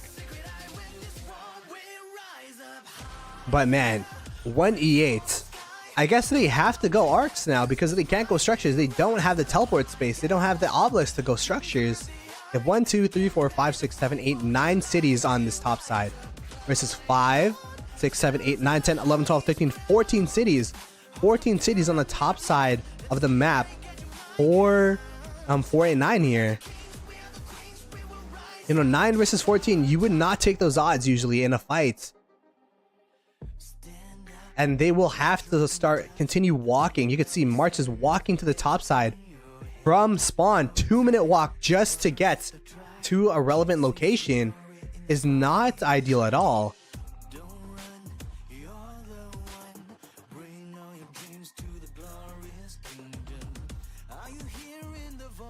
4-9 just continuously holding down this Desert Altar 7 minutes until Arc spawns. Point differential continuing to increase. 680 points per minute to 340 points per minute. The rally here is Henry Ashurbanipal,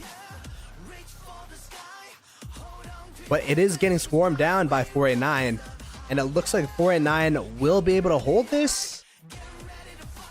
There are some 1E8 marches coming through to swarm down the structure.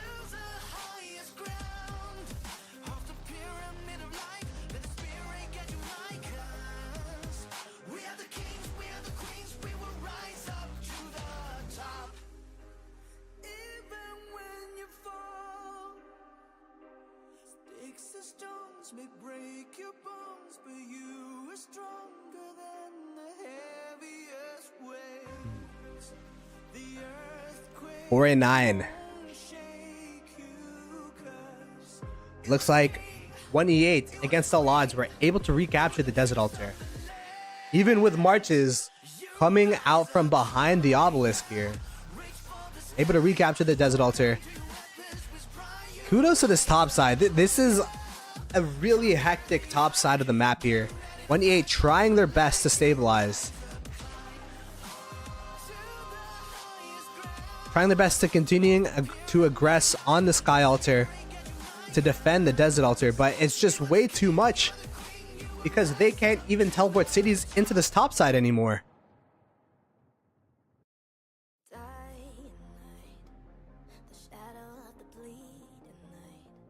We're starting to see marches rotate mid, but the cities of 4-9 that are teleported up here will start intercepting the marches going mid.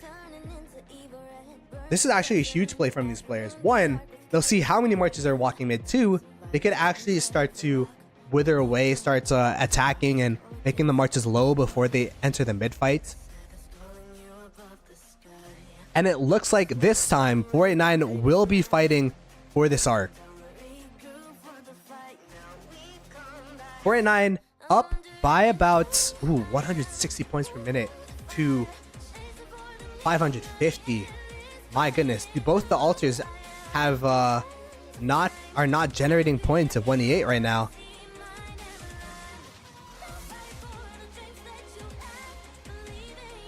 Yeah, I think 4-9 will go all in for this arc. If 4-9 win this arc, it's going to be a tough road back for 1E8. They're already down by an arc's worth of points, essentially. If 1E8 are able to capture this arc, though, it should be an even game state for them here.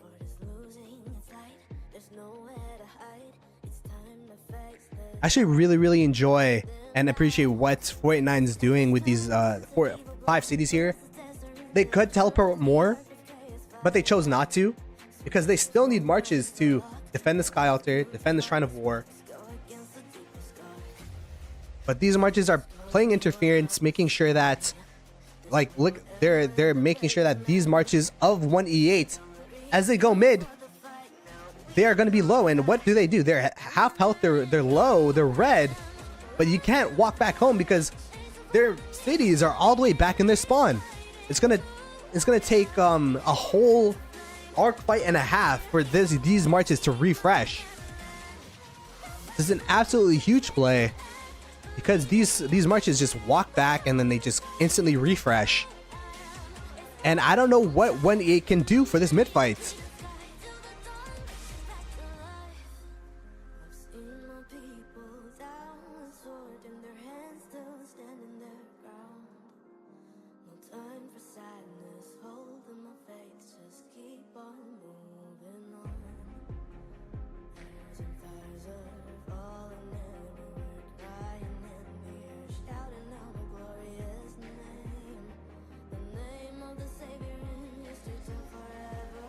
This is a pretty dominant game so far from 4-9. Being up about 4k, so even if the arc is captured, 1E8 will be down. They are also down 4 obelisks to none right now. 4-9, even though, you know, they could have went mid, it looks like they're continuing to aggress on these altars, making sure that their point lead continues to grow here.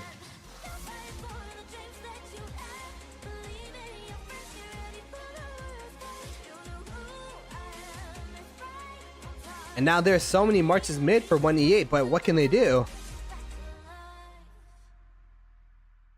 Because the rest of the map is crumbling beneath them.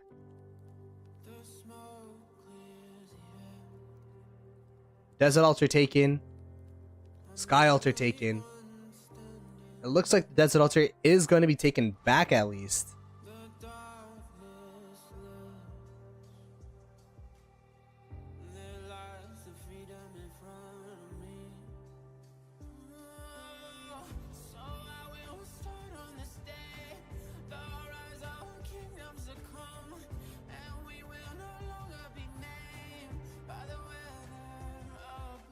And they're actually flanking the murder ball of 1E8 and in the middle here with the marches from the 5 cities that teleported in. They are getting sandwiched to the death, used by 489 in this bottom side murder ball. To the death in response from 1E8. 1E8, they have to choose which side that they should engage in. They chose the right side here. Bogged down used by 1E8. 489 with Heaven's Grace. I mean, bogged down in theory should... Wait. Did they just use To the Death and Heaven's Grace? So, To the Death makes it so that the marches affected by To the Death do not heal, and Heaven's Grace makes your marches heal, so a little bit of anti-synergy from 489. But perhaps it was to buff the other marches around the map so that the marches defending the Sky Altar could heal, the marches in the backside of this murder ball could heal. Again, it is only 30 marches that get affected from To the Death. Either way, it does look like the sandwich was successful. 489 able to win this mid fight. And my goodness, 489 looking like the championship, the reigning champions, the reigning Grand Prix champions with their performance here. It's been a lot of mind games, it's been a lot of different plays, but it's been successful. The sacking first mid fight for structures, the taking the obelisk, teleporting 5 cities, the sneaky tactics on the first arc to delay the arc. Everything's been working perfectly fine for 489 at the moment.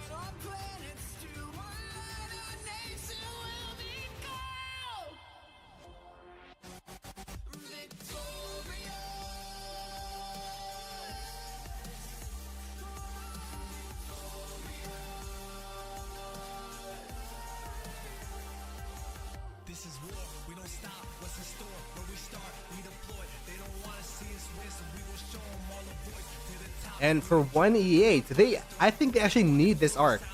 Yeah, they 100% need this arc to come back into the game.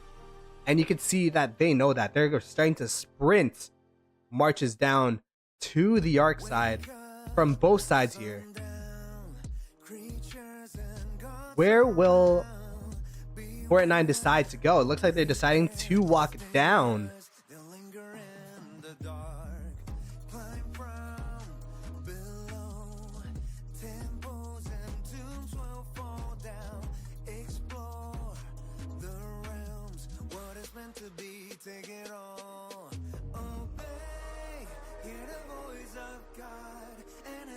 To your sacred land, make way to the afterlife. What was once your palace, now your grave. Awaken your soul, dive and devour the Red Sea. Take control and drown the enemy. 489 having a ton of marches to defend this Ark of Osiris here. Even though the Ark did fall, but they just don't have 1E8. Don't have the marches to contest this. But that's going to be 3.5k points into the pockets of 489, who already have a 6.2k lead right now.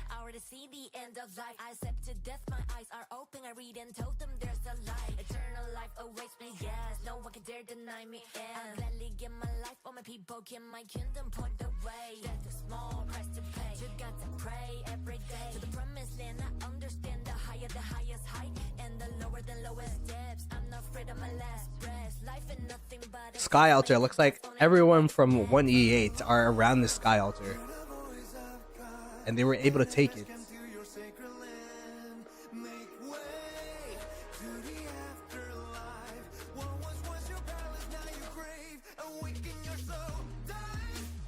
There are still some marches from 1E8s pestering the Arc Carrier, but 489 with a mini murder ball around the Arc Carrier. The Arc should be safe to go straight into the pockets of 489. And the last semblance of resistance for this Arc from 1E8 has fallen.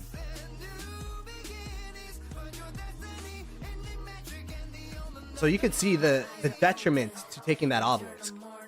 Like how far these marches have to walk. They have to walk from base all the way to the desert altar.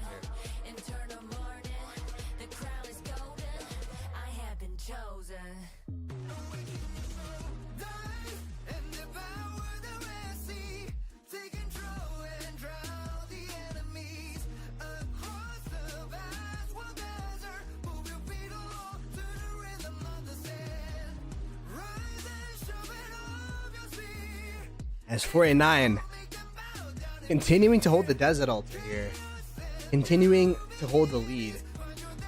You can see it is now up to a 7k point differential. And this is 1E8 is no slouch. This is a legit Ark of Osiris League team that's always placed in the top 4 of Anubis. But 489 just absolutely being class right now. Showing why they've been one of the best teams in Ark of Osiris, why they are the Grand Prix reigning champions. And yeah, it does come down to the great opening strategy of 489. Taking the obelisks, sneaky tactics. Honestly, I don't even think the obelisk was part of the plan. I think the obelisk was just a happenstance that, hey, wait, they let us take the obelisk. Let's teleport 5 cities in here and just continuously pester them from behind. Look at these marches standing side by side saying kumbaya because they're coming from the same area.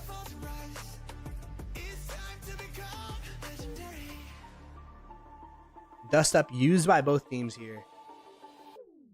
The Ark safely tucked in the 489 side here.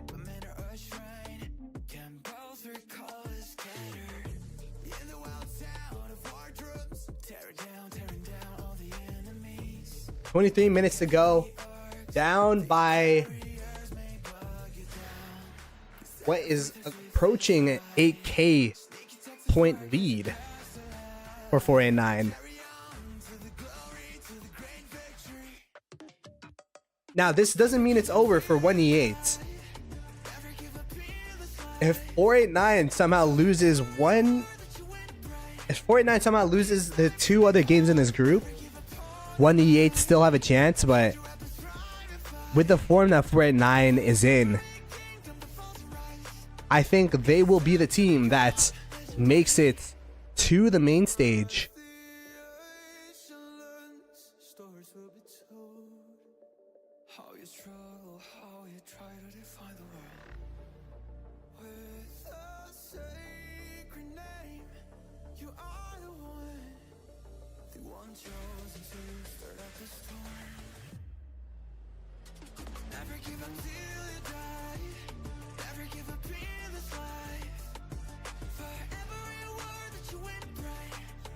I mean, at least 489 was able to retake their desert altar.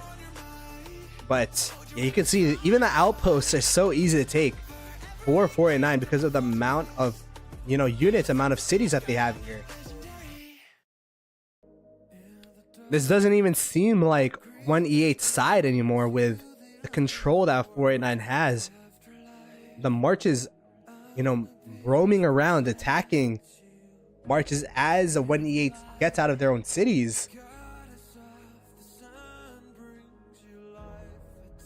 Two rallies passing by each other like ships.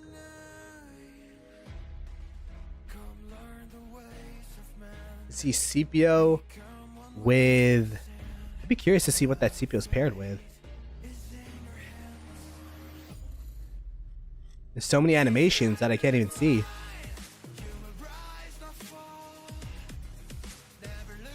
Scipio with Tariq.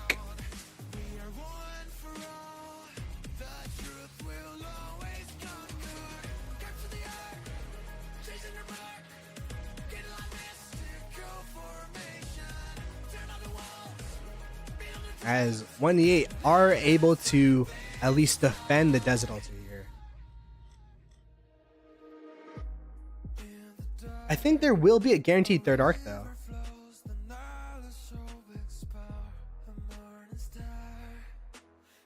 They have 6 minutes to capture. Meaning, yeah, there will be a sixth arc. I mean, a third arc rather.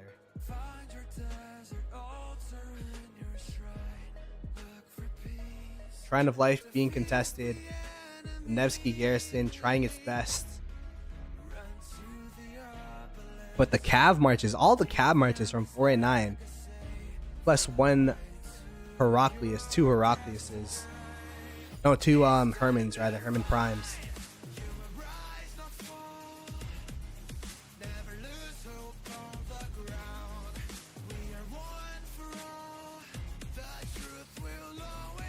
.489 able to retake this Desert Altar.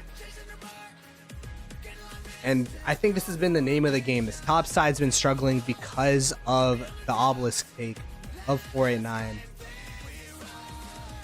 And ever since then, it's just been an uphill battle for 489. The 489, I mean for a 1E8 rather. 1E8, they had the standard strategy.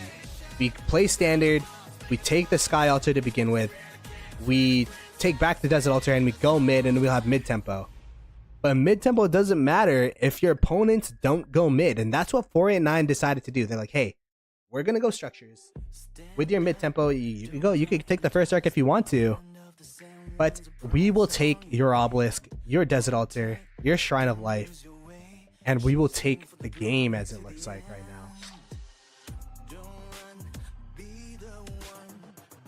An 8k point difference, 8.3 to be exact, with 3.5k points in the bank.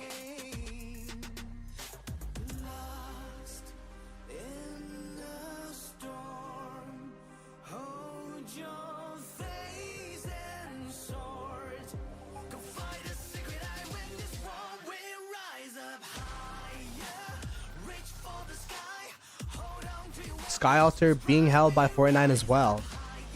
Now this is pretty impressive because this should be the strong side of 489. I'd expect the cities that can't teleport up here to go down here. I feel like this is like a similar walk timer, to be honest. But 489's still been able to take advantage of the structures in this bottom side as well.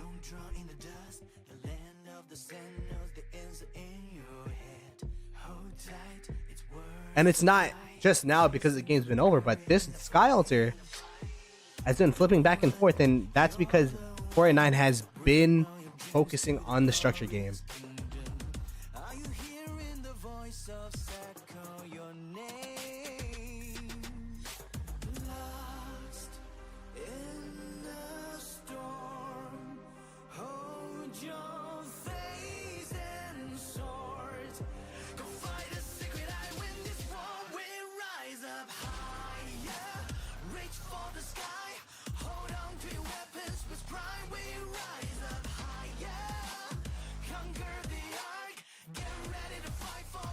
See 489 continuing to hold the structure, although it will be pretty tough with the Ashurbanipal rally continuing to attack the Sky Altar. It is Ashurbanipal with Henry, so we've seen both iterations of the pair: Henry, Ashurbanipal, Henry. Rally is down. Not exactly sure how. No reinforcements, I would assume. But it looks like the Skyalter is super healthy, even with the Swarmers here. 489 with an impressive defense of the Skyalter. You rise up higher, reach for the sky, hold on to weapons which pry you, rise up higher, conquer the arc.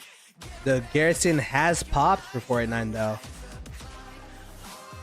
They're desperately scrolling through the marches inside of that Skyalter, trying to find the most appropriate garrison. This Joan of Arc holding for a surprisingly long time, but it is down. 1E8 was able to take back this Skyalter. The crying emoji coming out from 489. So close, but so far. But they should be happy with the results of this game thus far. 16 minutes to go. Up by 10.8k. And they still have the Arc. They still have 3.5k in the bank.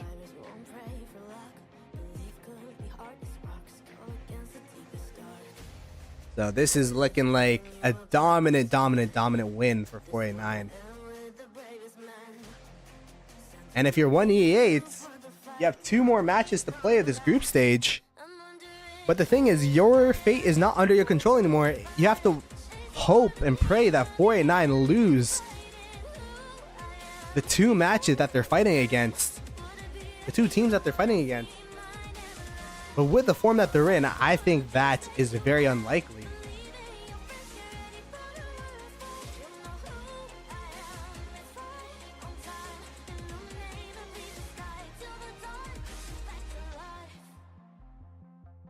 As we see some fights occurring under the pyramids here for fun.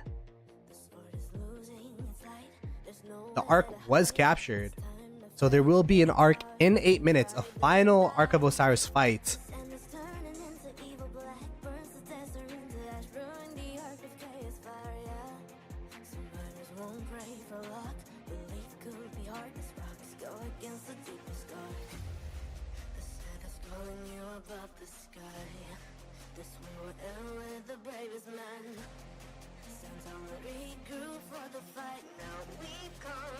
So 489 with the dominant lead, 1E8. What do they do now? I mean, this is as even as a map I've seen in a while here. Only thing taken is the Shrine of Life and the 2 outposts.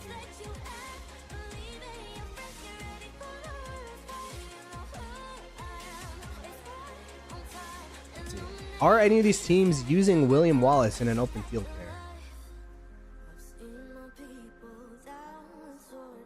We are on William Watch.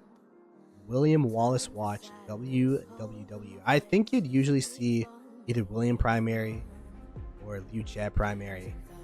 I've not seen either of those commanders primary. So I would assume that there are no Williams right now, because you wouldn't bench.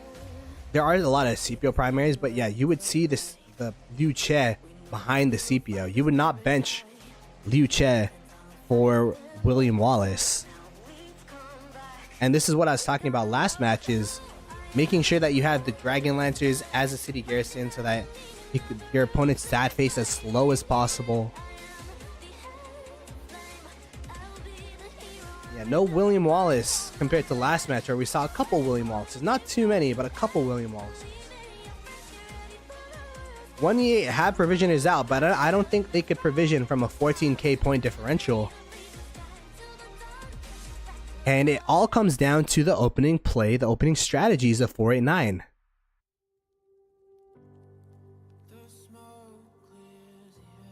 Showing that even though they do have powerful accounts for Osiris League, they have really good strategies for Grand Prix, which is why they are the reigning champions.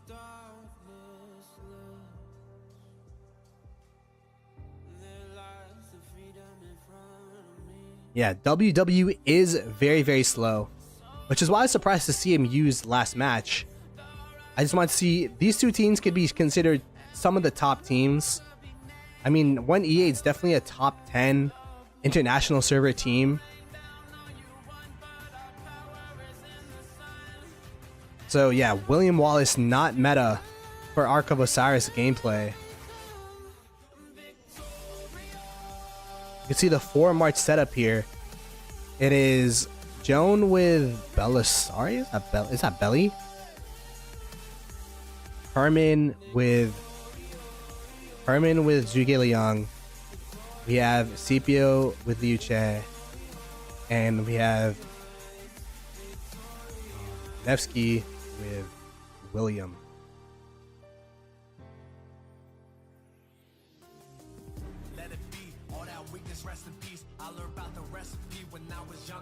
As we continue to see the structures be taken down slowly but surely from 489.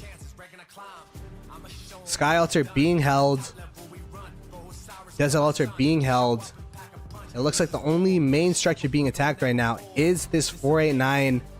Currently 489's Shrine of War. The home Shrine of War of 1E8. But we are currently waiting for the mid-fight to occur. 4 minutes until the Ark spawns. The last mid-fight of this match here. Will it be 489 or will it be 1E8? Will 489 even go for this mid-fight, or will they continue to pressure structures? As we've seen from the first Ark, it looks like they're continuing to pressure structures, as they would have already rotated mid if they were going for this mid-fight. The amount of marches going towards this Desert Altar is pretty insane from 489.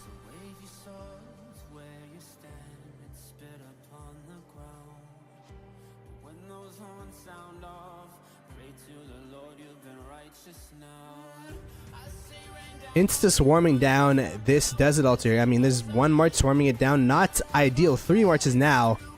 They are now starting to push back. I think the call for 489 is to wait for the rally, then swarm.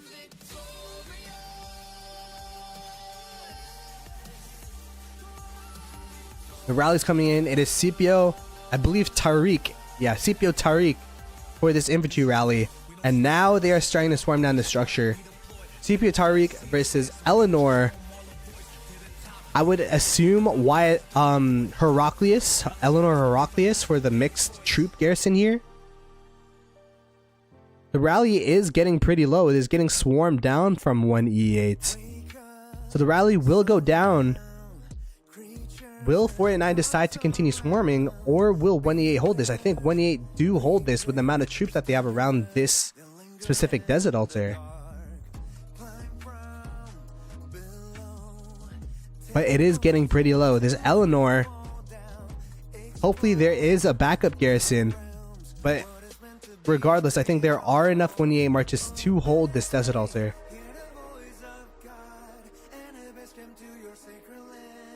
You can see some marches that rotated mid for the mid fight. Now rotating to the Desert Altar. 2 minutes left until the Ark spawns. And it's a ghost town in the mid right now. Neither team is mid right now for that last Ark. 489 deciding to go structures. 1E8 responding to that structure focus. You could go ahead and go to the Sky Altar, which has been under pressure the whole game here. 1E8 with the Eleanor yet again for these altars.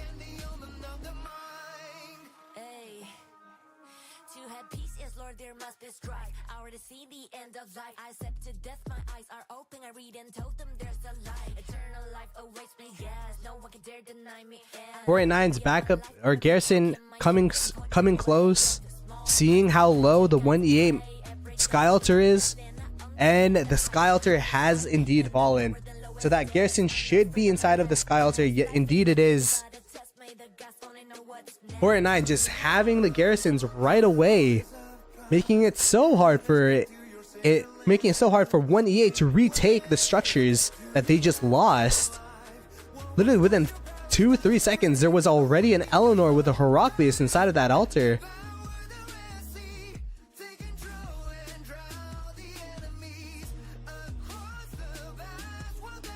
There is 50 seconds until Ark spawns. Looks like it is going to go uncontested. I would not be surprised to see a sneaky tactics play though. We've seen 489 have sneaky tactics. if they choose to do so. And it is sneaky tactics used on this murder ball in the bottom side here, on the right side here. Sneaky tactics, again, for those that don't know, make your marches invisible, so 1E8 have no idea that these marches are here. Would it be a sneaky tactics into a master strategies, perhaps? Is this a master strategies? Because they are trying to capture this. I mean, if they had master strategy, they would have already launched it. So it does not look like they have master strategies. Looks like they're just gonna try to sneak it from under 1E8's nose here. The double C running for dear life, but was able to get a pretty significant pull at least. And now these sneaky tactics marches in the back can continuously attack the arc carriers of 1E8. In response, 489, if you're wondering where their marches are, they are at the opponent's desert altars and sky altars, as they've taken both of them. Points per minute, 130 points per minute to 760 points per minute, which really spells out how this game's been going for both teams.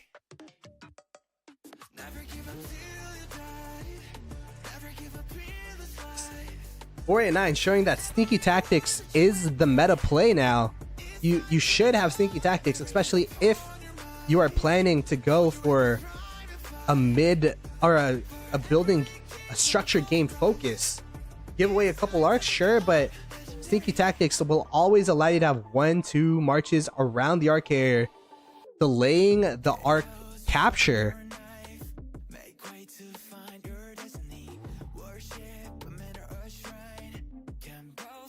The arc still having 1-2 sneaky tactics just wore out for those marches there. But now we're starting to see a late rotation from 489. Arc has been dropped. Will 489 actually be able to steal this from under 1E8's nose?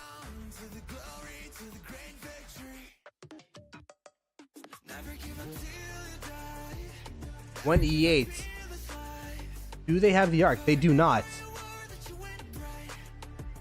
489 actually got first pull there, and they are actually getting overwhelmed by the 489 marches right now. I don't see anyone trying to pick up this arc. It's just an all-out brawl for these players here. There's literally no one trying to capture this arc. There you go. We got a 489 arc carrier coming in now.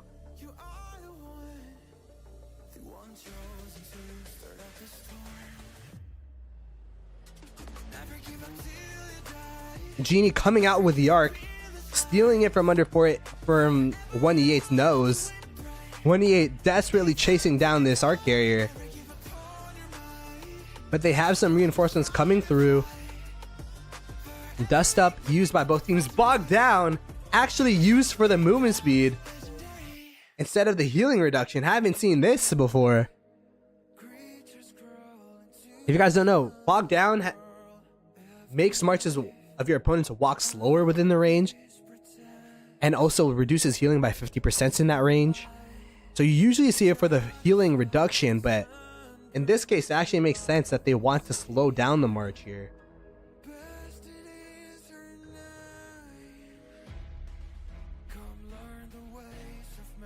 As we continue to see this arc be fought over, it is in the middle point though, but there are a lot of 1E8 marches. They're saying, hey, you know what, you could take our sky altar, you could take our, I mean, we took back our desert altar, but this arc will be ours whether you like it or not. So it is a small victory for 1E8, which is in the scope of a huge victory for 489. Again, whoever wins this match should be the favorites to make it out of their group, to make it into the main stage of Grand Prix.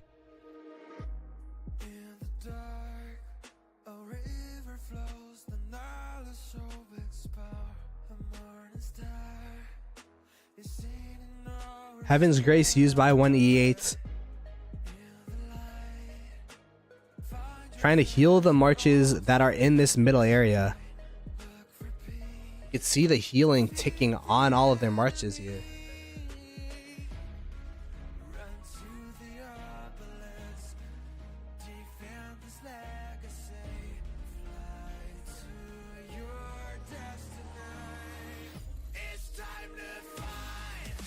As 1E8 slowly but surely ushering in the Ark to their side of the map.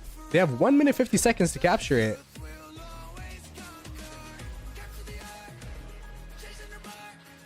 You know, that's not an infinite amount of time. If they drop it a couple more times, it might actually be under threat of not being captured in this game here. There are quite a couple 4 and 9 marches around.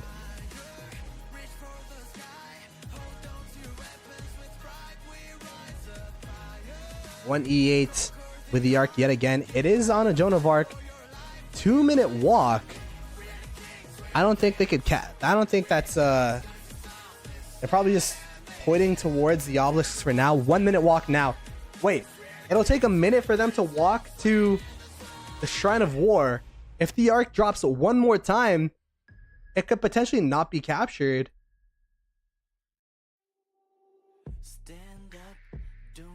46-second walk. 56 seconds in the game. If this Ark drops one more time, this Ark will not be captured. But there's only 1 to 2. There's 3 marches coming from the top side here. Desert Storm used. Is that used by 489?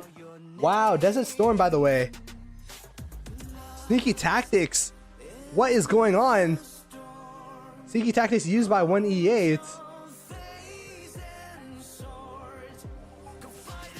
They were able to capture it. 20 seconds to spare.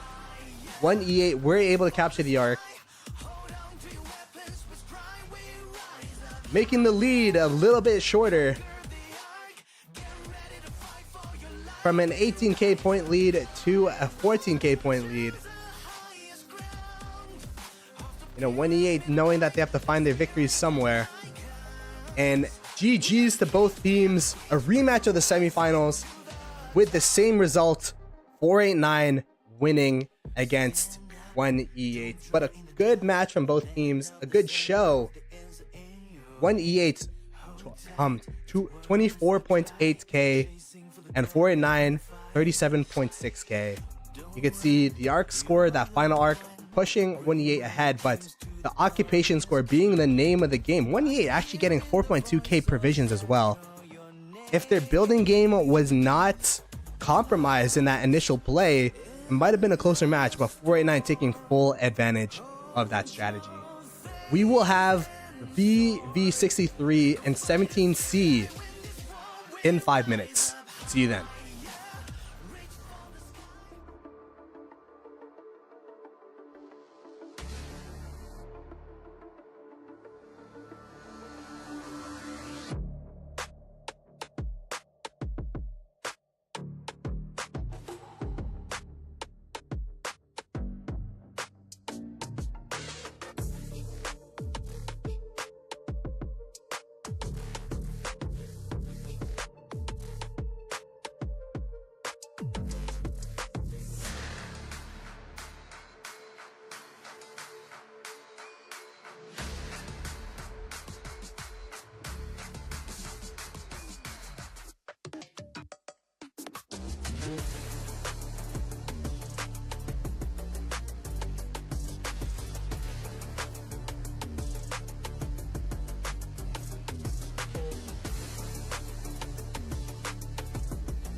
Bonfire is blazing so bright, calling the fight from the islands. We stand from dawn to twilight.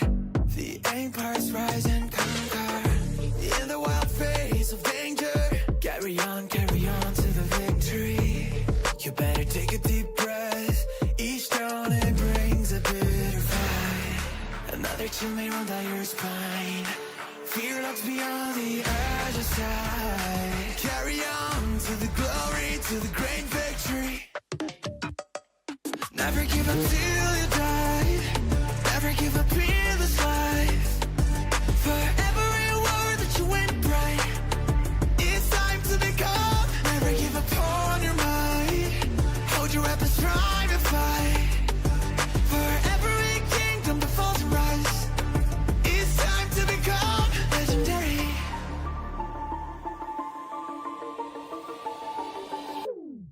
Chaos will sharpen your knife. Make way to find your destiny. Worship a man or a shrine. Can both recall is scattered. In the wild town of wardrobes, tearing down all the enemies. You better capture the arcs. The carriers may bug you down. Set up for the swift that's right. Sneaky Texas work as a best alive. Carry on to the glory, to the great victory. Never give up till you die. Never give up in this life. For every word that you win bright, it's time to become. Never give up on your mind. Hold your weapons, strive and fight. For every kingdom that falls and rise, it's time to become legendary. Across the ocean lands, stories will be told. How you struggle, how you try to define the world. With a sacred name, you are the one chosen to start up the storm. Never give up till you die. Never give up in this life. For every word that you win bright, it's time to become. Never give up on your mind. Hold your weapons, strive and fight. For every kingdom that falls and rise, it's time to become legendary.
blazing so bright, calling the fight from vigilance. We stand from dawn to twilight.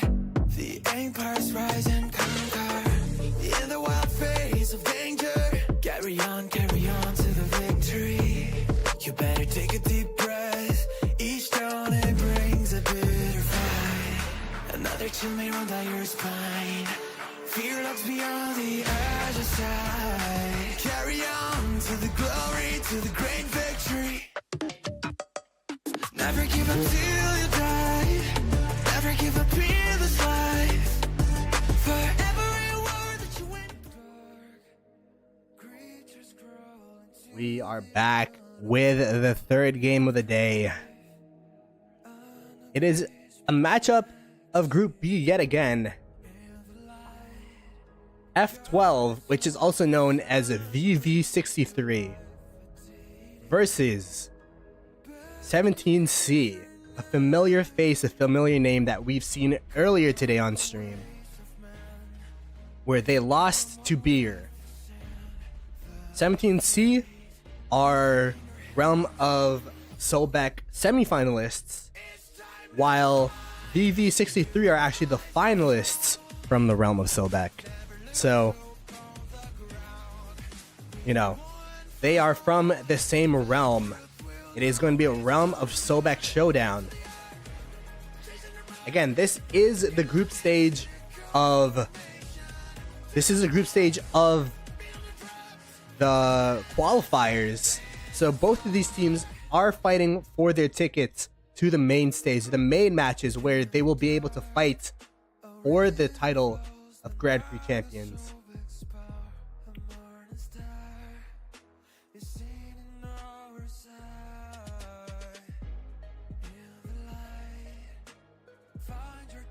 You know, 11C losing their first game here. I believe this is actually F12's or VV63's first game.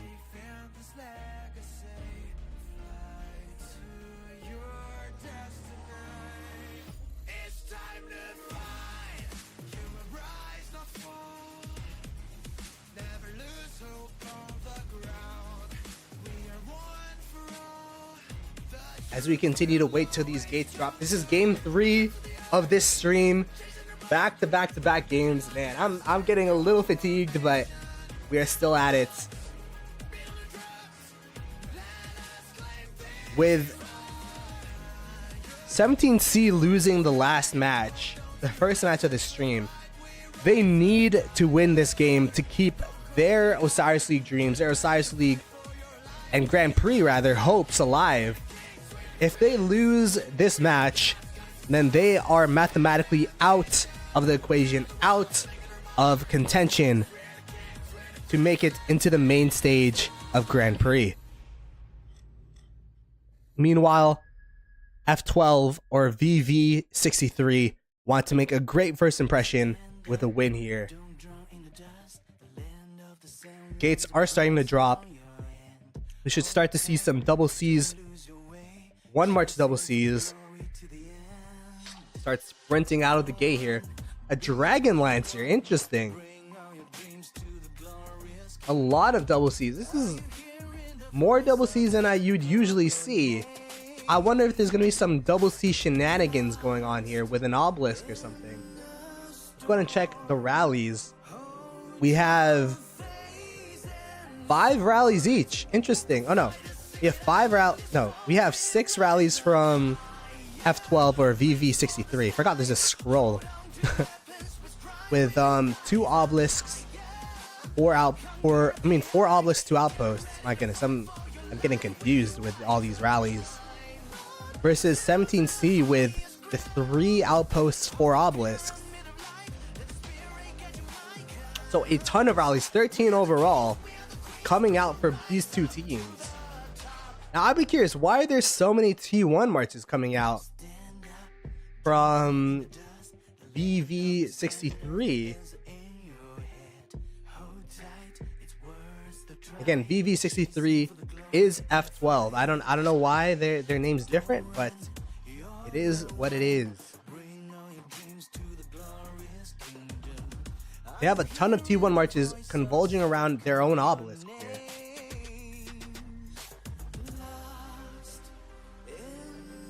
Converging around their own obelisk. As we see some sentries placed by both teams. Not too sure what this blue sentry does. Because if they're here, then they're already at your desert altar. Perhaps trying to see if there's anyone from the sky altar that goes in transition, or trying to see if there's any obelisk shenanigans from the other team.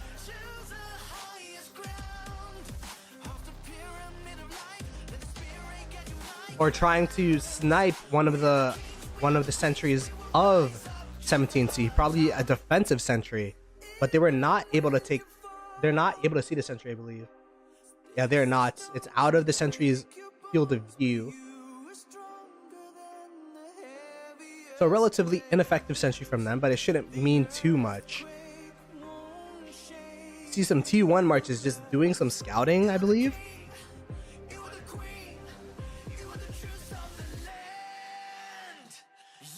Perhaps trying to deny some teleport spots, similar to what 489 did to 1E8 earlier on last match.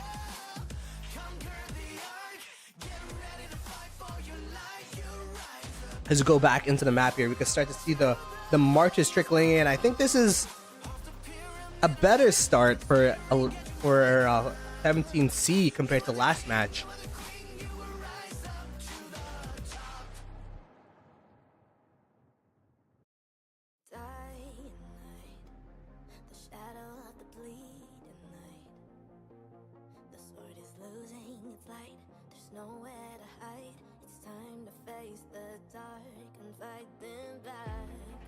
As we start to see the fights commence here.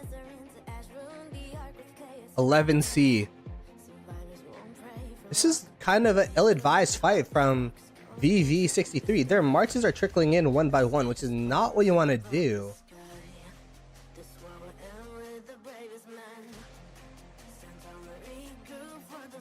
11C should be able to wipe this murder ball now with effective target selection. We do see William Wallace, by the way. We see Guan Yu, William Wallace is out in the open field for these teams. Versus last match where we didn't see any Guan Yus nor William Wallaces. So a different meta for the realm of Sobek teams compared to the realm of Anubis matchup that we saw last match.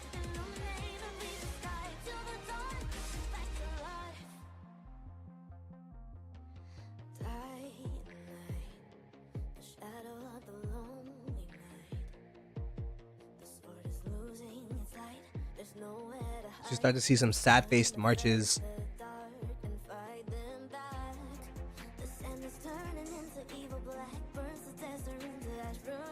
And 11C, as expected, won and kind of wiped this Desert Altar fight with 10 seconds to go. Let's go ahead and watch the other Desert Altar fight. A lot more closer here. A lot more spread, by the way. This is one of the most spread murder balls I think I've seen in Ark of Osiris. There's a fight going on here. There's a fight going on here. But it does look like VV63 were at least able to defend their own Desert Altar. Although there is quite a number of marches from 17C. Although some of them are AFK.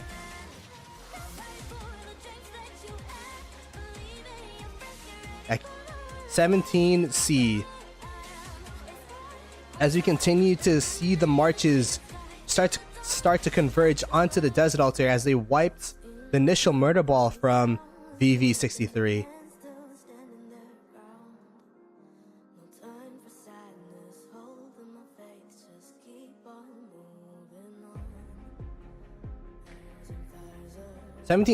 I would definitely say that their opening is a lot more stable. They're aggressing on the VV63 Desert Altar. Their Desert Altar seems to be pretty stable here with how VV63 ran into their murder ball one march at a time, where the Shrine of War is actually under fire as well. As we go back to the Desert Altar, this Desert Altar though, there are quite a couple AFK marches, so that will mean the loss of 17C's offense to the Desert Altar of VV63. But they were able to take the Shrine of War on this bottom side lane, so a huge play from them, at least denying or delaying the capture of this Shrine of War here. You don't really see an early Shrine of War attack because this is the inner lane shrine, means the least amount of points, and it's also on the way to mid, so the enemy team can go ahead and try to take back the Shrine of War on the way to mid. Usually you would see a Desert Altar attack with the marches just rotating from the Desert Altar to the Sky Altar, rather a Sky Altar attack, but this is still pretty effective. They are starting to sad face onto the walls here so that they can be on time for this mid fight. The healthy marches, I like this. The healthy marches coming from the murder ball saying, hey, you know what? We're healthy enough to go straight to mid instead of continuing to fight and try to sad face on the cities here. Shrine of War, 2 minutes until it first captures. First capture points being 400 points. So I'd be surprised if 17C are able to get the first occupation points, but with the amount of troops here, perhaps I wouldn't be surprised. They are keeping quite the number of troops around this Shrine of War, which, you know, is pretty smart because it denies the first occupation points, but it also delays the marches that are rotating mid from this bottom side of the map. So instead of these marches, you know, sad facing and going mid directly, these guys are going to be impacting the mid fight by attacking the marches that are rotating to the Shrine of War and to mid. We'll have to see if that pays off or if that will cost them, because that is going to be a solid maybe 10 to 20, 15 marches that are not going to be on time for the mid fight or not relevant for the mid fight here, as there is 3 minutes 40 seconds until the mid fight starts. It is a 1 minute 30 second walk, but it looks like they're prioritizing this first occupation. And if VV63 really want to punish this, they could ignore the Shrine of War, just go straight mid. But it looks like they're responding by trickling in one by one yet again. And this seems to be the kryptonite of VV63. They're playing individually here versus 17C, which is able to take advantage and take control by attacking these marches one by one as they go into the structures head first.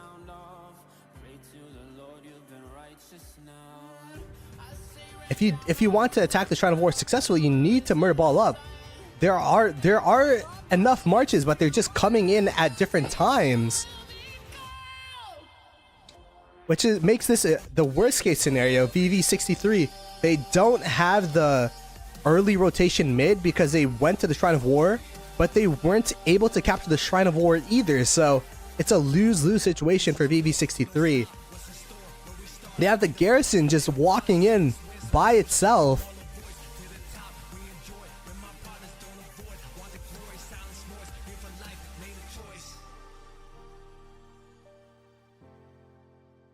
And this has been essentially a mid fight and a half for 17C. I was saying how 17C don't have these marches to go mid, but at the same time, VV63, these marches will be injured as they go mid. So it's kind of a double-sided. It works both ways here. I would definitely say that this opening, at least for the Shrine of War take, the Sky Altar take is actually pretty big from VV63. But at least the Shrine of War play should be in favor of 17C. But we'll have to see how that plays out in this mid fight. Mid arc is going to be spawning in a minute 30 here.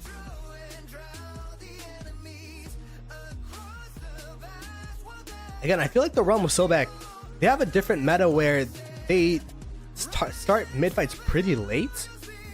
They start the mid rotations pretty late, focusing the first occupation points, the first structures, and there's just a staring contest waiting for marches to rotate in as fast as possible. We did see that 17C used Swift Stride, so technically they should be down in points for this mid fight.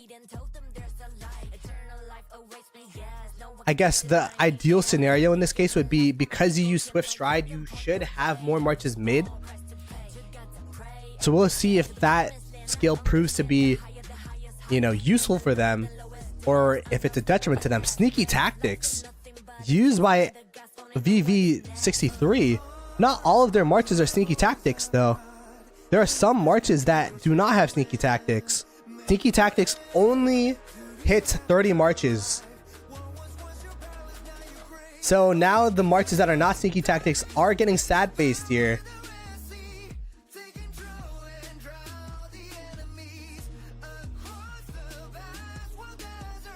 17C using Bogged Down. This is such a weird mid-fight from VV63. I don't know why they use Sneaky Tactics and a murder ball with more than 30 marches. But it does look like they're attacking the back of the murder ball, but the arc should be uncontested for 17C here.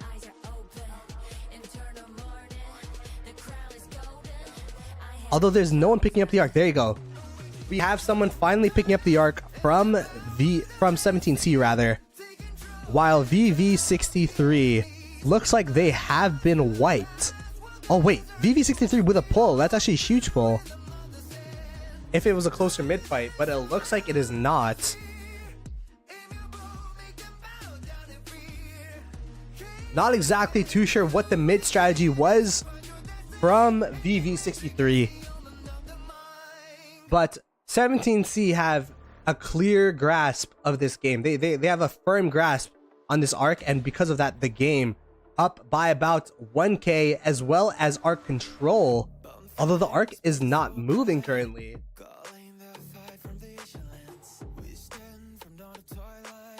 17C definitely making amends for their first game loss earlier this stream, showing that, hey, Beer was a strong team, but we can beat other teams as well, starting off with the VV63. And we have to keep in mind, if 17C lose this game, they're out of the tournament. They still have one more game, but they mathematically cannot make it into the main stage. But because it looks like they have the lead, if they win this game, they have to win the next game, and Beer has to lose a game. And Beer has to lose the 2 games, rather, for them to have a chance to get out of the group. So, a lot of hurdles for 17C to get out of this group, but this is a good first step for them. Arc control. They did lose their Desert Altar, but they did take the opponent's Desert Altar. So Desert Altar trade, points per minute, pretty even. 390 to 330 rather is pretty much even. Only a couple outposts being the difference here. I think it is surprising though that they are choosing to bring the arc down to the Desert Altar that they don't have control of. I don't think it'll matter with the amount of marches that are around this arc. They should have it under control. But I think the arc towards the top here would have been a lot safer. But either way, it does look like they have control. No one is picking up the arc right now though. They got to pick up the arc. They got to pick up the arc. Oh no. There you go. As I was about to say, if they don't pick up the arc and VV63 somehow steal the arc from them, that would be absolutely one of the biggest blunders. But looks like they do have the arc.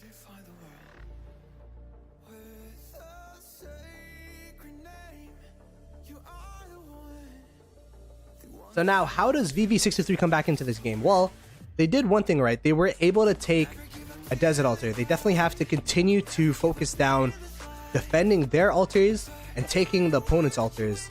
Looks like there is currently no assault on the Sky Altar. Their Desert Altar is getting swarmed down by 17C. So 17C actually, you know, doing what they need to do to increase and keep their lead.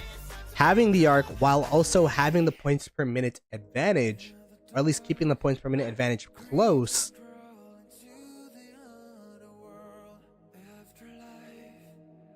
(17C) with the Desert Altar. Now you have to wait for these structures to flip, but it is looking really, really solid for 17C see so far in the first 20 minutes of the game here. But this is definitely a very, very close game. VV63, if they take back this Desert Altar, they win the next mid fight, they could be right back in it.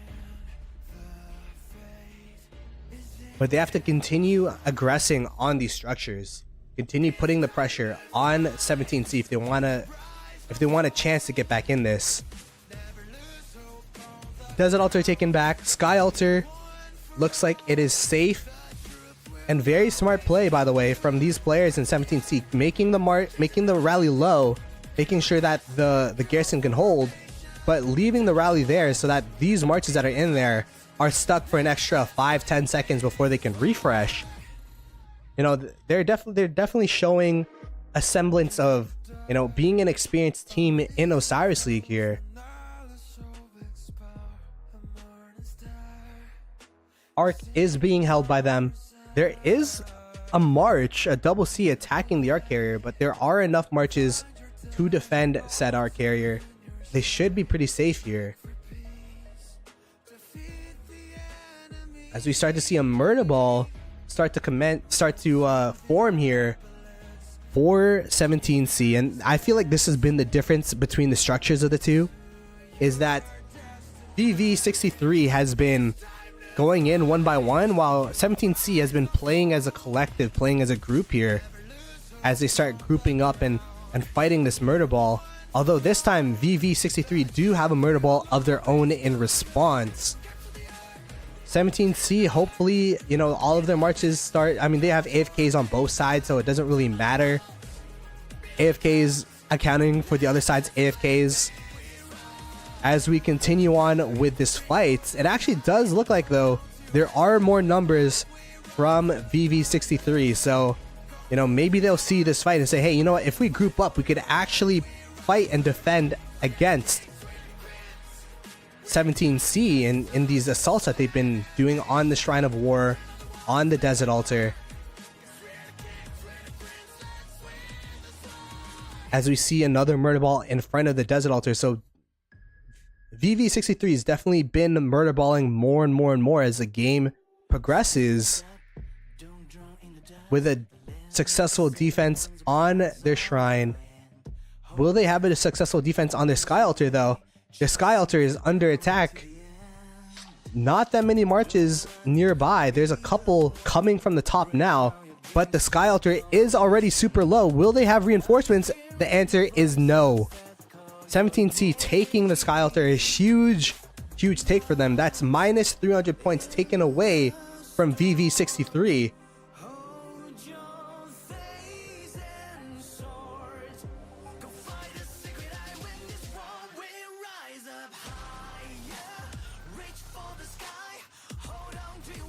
So an absolutely huge take from VV63. Sky Altar taken. I mean, Sky Altar taken back, but that's already 300 points, maybe even 400 points with that retake of the Sky Altar yet again, as the Arc has been captured. Emoting inside of the Sky Altar. Now at a 4.3k point differential right now. So 17C in the driver's seat right now. Although they did lose their own Sky Altar. This is exactly what VV63 need to do. They need to hold 3 altars. They need to win the next mid fight, not do the sneaky tactics play that they did last time.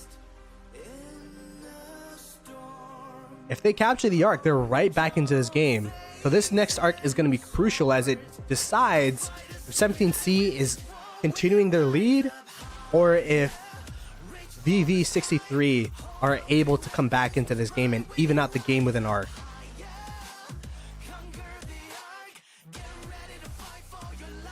I will say, though, the game won't be even if they capture the arc. They will be down by about 1k points, but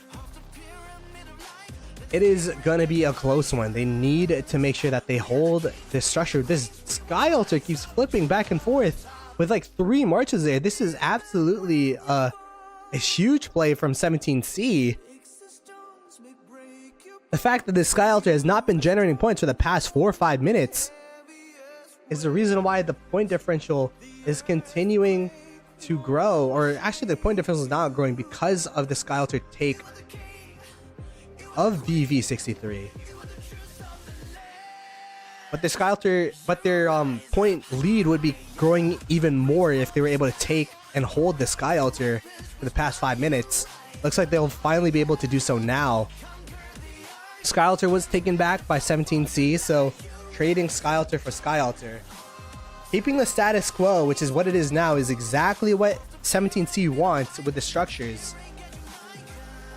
Because they've taken the structure lead, chipping away at these structure takes, these structure flips over and over and over again, which is how they've been able to gain this lead outside of the arc. The arc only gave 3k points, but they're up by about 4.3.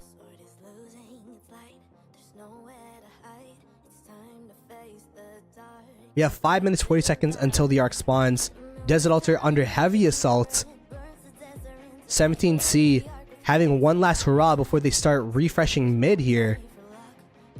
Desert Altar does look pretty safe though.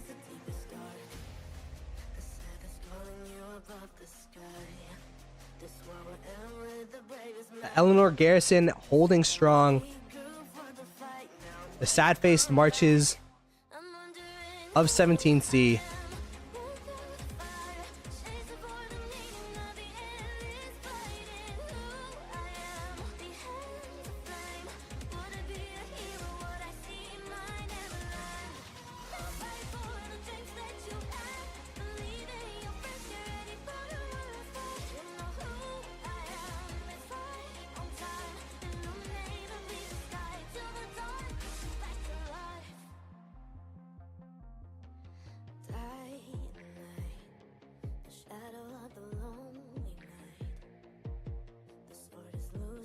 As we continue on with the rest of these, looks like actually 17C doing the Shrine of War play yet again. They said, hey, it worked for the first mid fight. Let's run it back for the second mid fight here.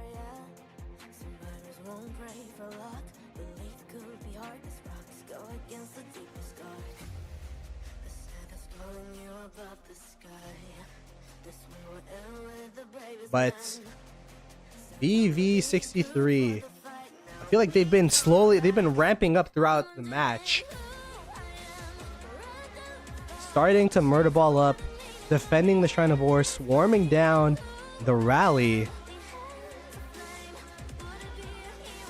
Now filling the structure, so it looks like this will not be an effective play compared to what happened last mid fight. But it does look like, whoa, VV63 using an early total vision. Interesting. That's -4 points potentially for this mid fight. As we start to see, 11C with, 17C rather, with this initial mid presence. But look at the altar control. The Sky Altar being taken is a pretty big play from VV63. I would love to see a Garrison in there to make it a bit harder. Usually you put a Garrison inside of the rally so that you could just flip the Garrison inside. Ooh, I do not know about this push from VV63 here. 17C is sitting nice and pretty in mid, but they are more than willing to give away a Desert Altar for arc control, because if they capture this arc, they win the game. If they capture this arc, they should have full control of this game.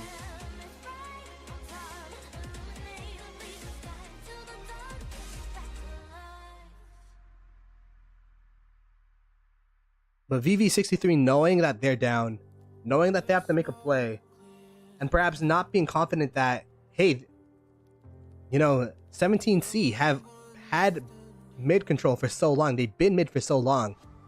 We have to make other plays on other parts of the map, because this mid fight is going to be super tough to fight. And if we go all in for mid fight and lose, then we essentially lose the game. There are a lot of marches being diverted from mid to this push though. So perhaps this is a distraction from VV63.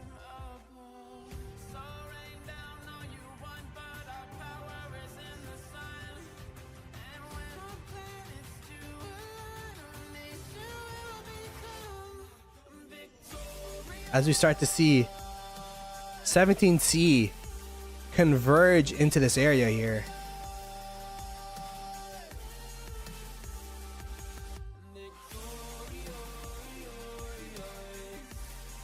Looks like it'll be a successful defense. But will these marches being late and a little bit wounded matter for the mid fight? I mean, if we look mid, it looks like 17C have more marches mid regardless. They have positioning for sure. 1 minute left until this arc spawns. What's the plan for VV63 to get in here? They don't have the numbers, they don't have the positioning.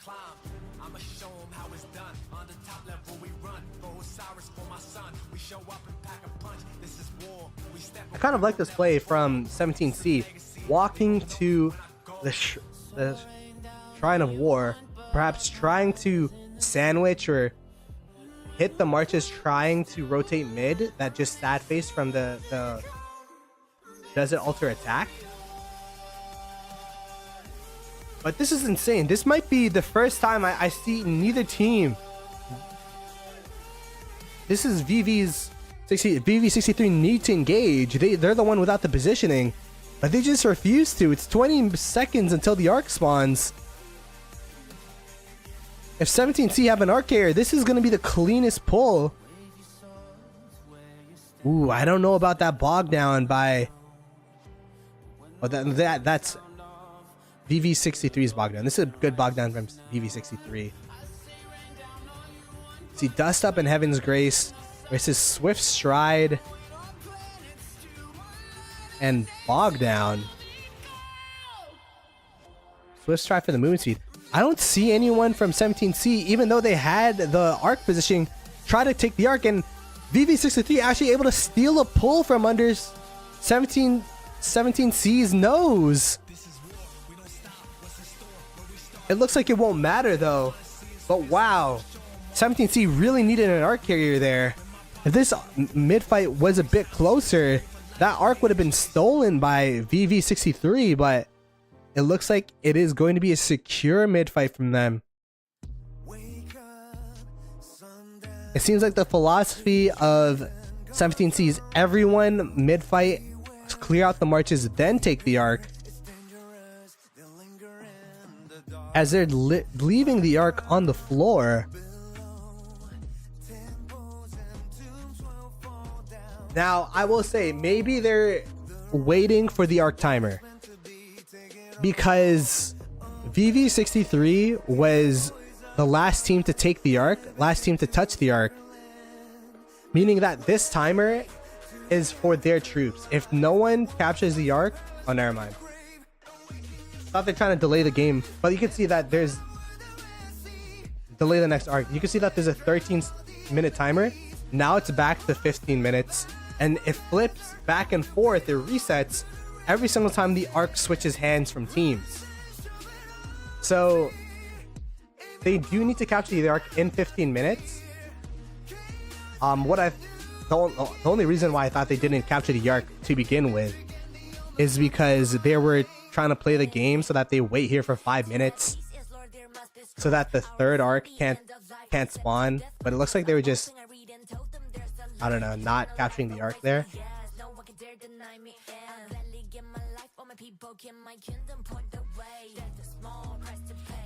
Very interesting play.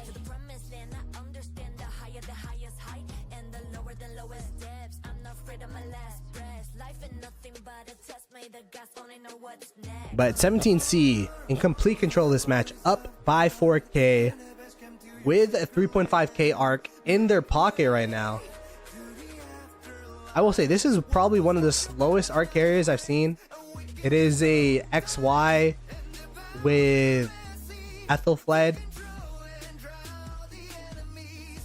but it looks like this arc will actually be contested. They have no one defending the arc. Oh my goodness. Wait a minute. 17C have nobody defending this arc. There are more VV63 marches and 17C marches around this arc right now. This could be a steal from VV63. It's not could be a steal. This will be a steal. The double C is sprinting for its life, trying to take away the arc as fast as possible. It's zooming away from 17C, and so is 17C's control of the match. What a throw by 17C. They had the arc for free, but now VV63 was complete control of this arc. And now they have a pathway back to victory if this arc is captured on their side. I don't think I've seen anything like that, just leaving the arc carrier by itself. We start to see the 17C marches that rotated mid now converging on this arc carrier, trying to get back the arc that they so rightfully had control of. I don't think that VV63 know that this top side's coming. Oh my goodness. Wait a minute. Is this gonna be a reverse arc stealing the arc that was stolen?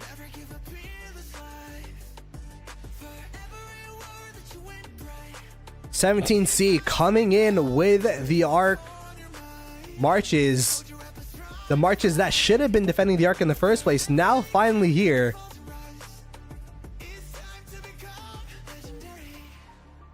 They were able to take the Desert Altar in response of losing the arc, but I will say VV63's arc carriers are way more responsive than the arc carriers of 17C. Just continuously getting first tap of this arc, continuously able to pull it away. We saw that 17C just stared at the arc for a minute in that mid fight. That staring of the arc probably is the reason why VV63 is even able to contest this arc and able to steal that arc in the first place. They would have been scot-free if they're able to take that arc in the beginning of that murder ball.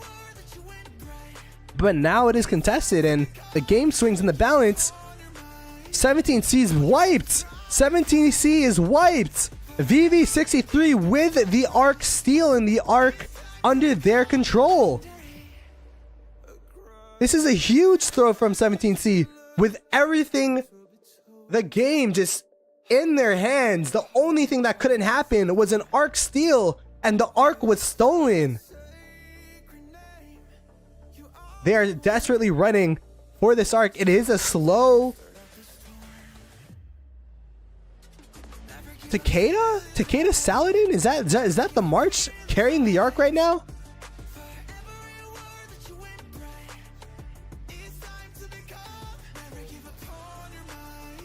My goodness. I mean, if 17C wanted to make this game interesting, they definitely did. Fumbling the arc into potentially the arc being stolen. The arc looks like it is going to the Desert Altar. Now, we have to keep in mind, 17C still have the lead. Even if the arc's captured, this will be 3.5k points, making the game pretty much even. The game will be even. 17C should have a little bit of an advantage. Although, while this is all happening, this altars are in VV63's advantage. Oh my goodness. This game is getting so close. 17C looking so clean. Except for that arc blunder. And it looks like this arc will be captured. It looks like this arc might actually even be held. Going straight to the obelisk here. If you wanted a fast cap, you would have went the outpost. You would have went the Desert Altar or the Shrine of War, but they're going to the obelisks, which indicates to me that they're planning to hold this arc. Now the real question is, do any of the teams have provisioners? No, they do not. Neither of the teams have provisioners, so provisioning will not be... I thought these were provisioners. No. Neither team have provisioners, so neither team will have that as a, you know, a win condition for this game.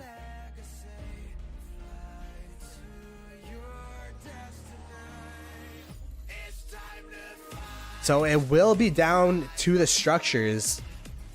You can see the game is so close. 450 points per minute to 440 points per minute. Wow, this is gonna be a barn burner here. The score is essentially even.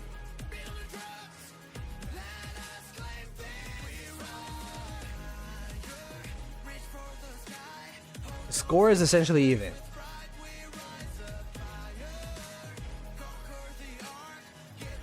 With the arc getting captured here, 3.5k points. The difference would be literally about 9 points right now.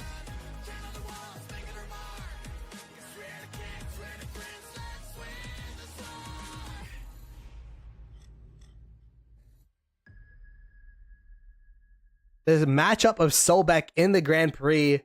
Again, this is the qualifier stage. So these two teams are fighting for the chance to get into the main stage. But either way, a Sobek versus Sobek matchup I did not think would be the most interesting game of the day, but indeed it is right now. With both these teams being so close in score. Now the real question is, when will they choose to capture this arc? They have about 8 minutes until they could hold it, meaning that there'll be 11 minutes left in the game. So there will be a third arc. Oh my goodness, this is gonna be a close one. I'm surprised there's no provisioners from both sides. Provisioners would actually win or lose the game for both teams here, but both teams opting into making sure that they have as much firepower as possible.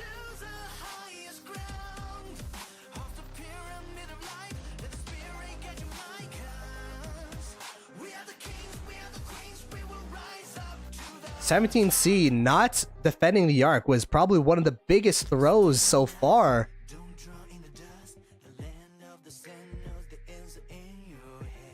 I don't think I've seen an arc so free be stolen like that before. But as Chad is saying, they just wanted to do it to make the game interesting. Let's just say they wanted to not capture the arc. They delayed the arc mid to make the game interesting.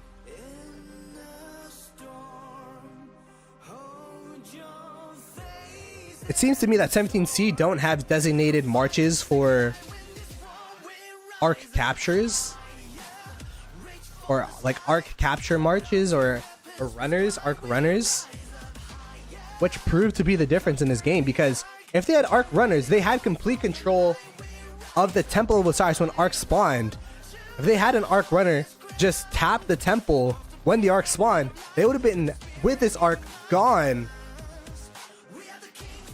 But because VV63 was able to pull it out in the beginning of the match, VV63 was able to murder ball up and I guess distract 17C from taking the arc for a solid 2 minutes. The arc was on the floor for 2 minutes while 17C was open field fighting. If those two things wouldn't happen, then this game would have been over, but now it is an even game state with the arc being captured.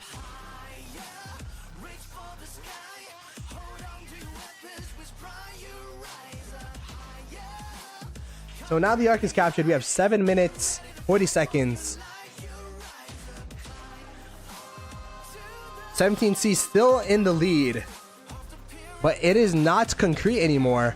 Honestly, them taking the Sky Altar really proved to be a big difference maker. Minus 300 points, and now they're going to start gaining points from the Sky Altar.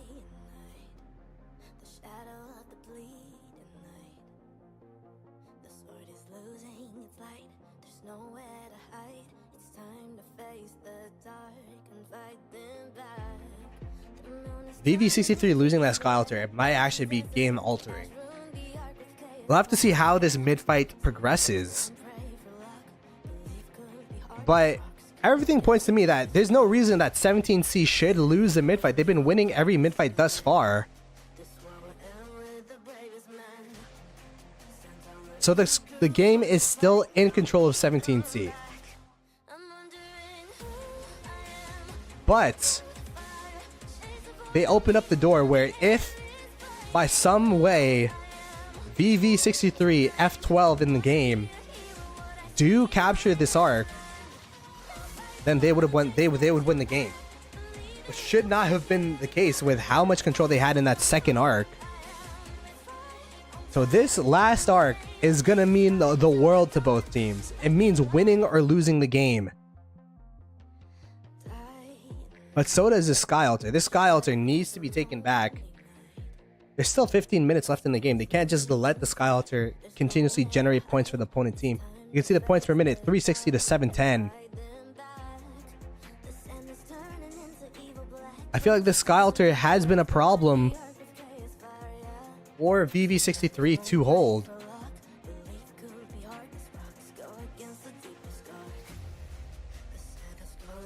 The Eleanor holding strong, delaying the capture for as long as possible, making the marches as low as possible.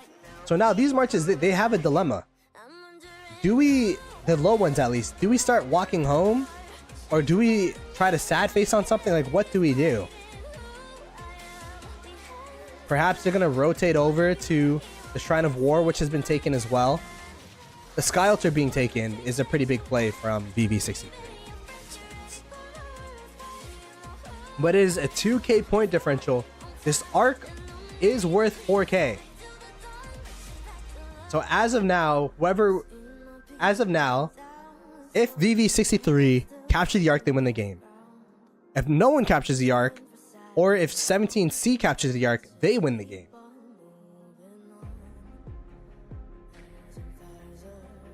Man, this mid fight is going to mean everything, and 17C already have marches there.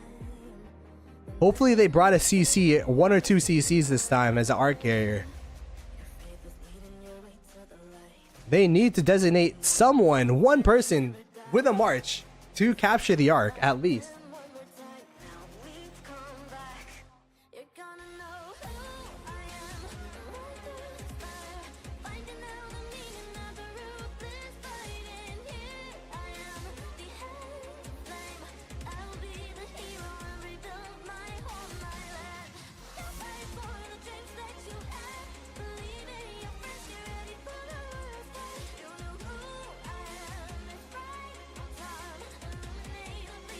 I mean, they are taking back the structures, but this is delaying their mid push. Ooh, what is the play for both of these teams here?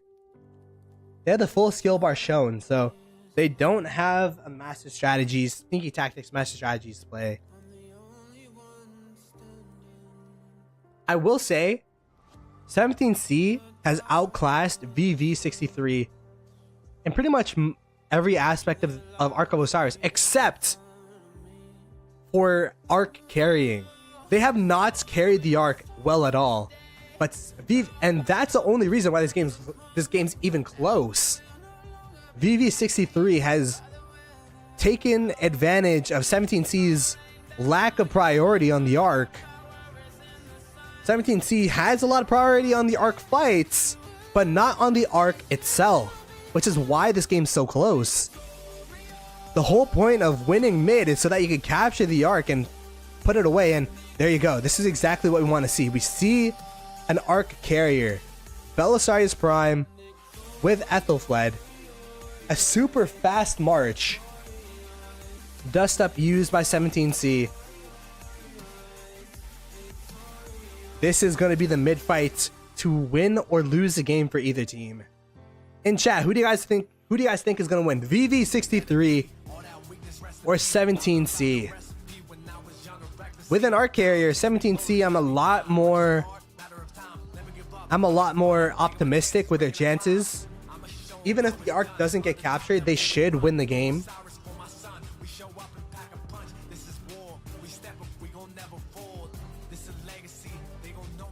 But who knows? I thought the game was over in the second mid-fight, but 17C lost the arc there, so anything could happen for this mid-fight.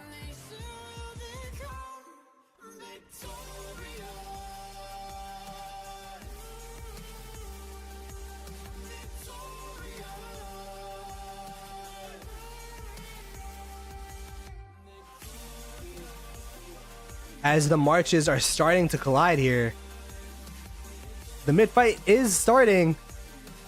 Looks like a back and forth, like it's KVK. To the death, used by 17C. No skills yet used from VV63. I'm confused as to why they're not using skills. The fight is already happening. They need to use the skill or else they will lose this mid fight. You can see the sad face start falling from VV63. No skill usage for the last fight to win the game is mind-boggling.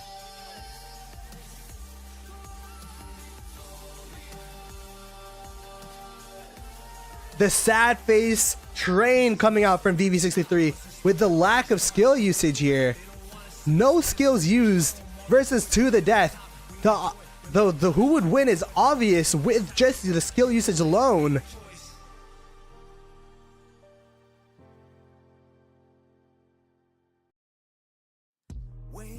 They're diving the arc here. They're trying to make sure that the arc is contested at least. But 17C, they know that, hey, 17C, they know that, you know what? As long we bring everyone to this mid fight, we bring everyone around the arc, we escort the arc kumbaya to our side of the map, and we win the game. And that's exactly what they're doing. I don't think we will see any other red marches. We see some red marches going to Sky Altar, some going to a city, I guess, but everyone else is mid, which is exactly what they need to do. The stream of sad faces coming out from VV63. And 17C taking control of the match that they so deserve. They've been dominant this whole match. Just one mistake making the match close. But they're saying, hey, that was a fluke, that was our mistake. We are going to learn from it. We're going to defend this arc with enough units and with enough troops. And yeah, we were talking about the skills that VV63 used earlier. Perhaps they didn't have enough points for this mid fight, which is to their detriment.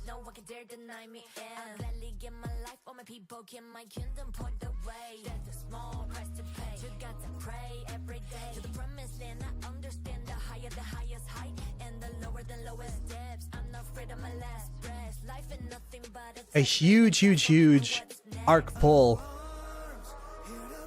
from 17C. I mean, this is going to be a great match for 17C because I feel like they played really well. I feel like they played pretty well. They outclassed VV63 in every way except for their arc carrying. So with their match tomorrow, they could say, hey, we need to work on our arc carrying. And they should be in good shape to face whomever they're facing.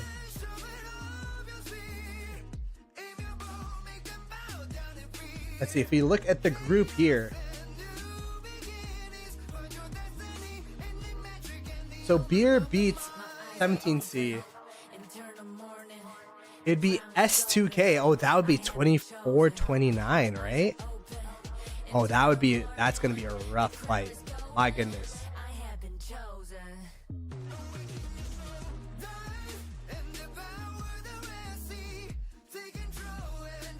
They are going for this arc steal here. They have a lot of units beelining for this arc. They are also trying to take the Desolter. Honestly, Desolter doesn't really matter that much. There's 6 minutes left. They need to get this arc to win the game. But look at the sheer amount of red marches. They had one march to escort the arc, the second arc. They have the whole kingdom, the whole alliance escorting the arc for this one. With the emotes coming out saying to go, go, go, go, go, because when they capture this arc, they will win the game. And they have a defensive shield of red marches just attacking all of VV63's marches as it gets into and closer to the arc carrier.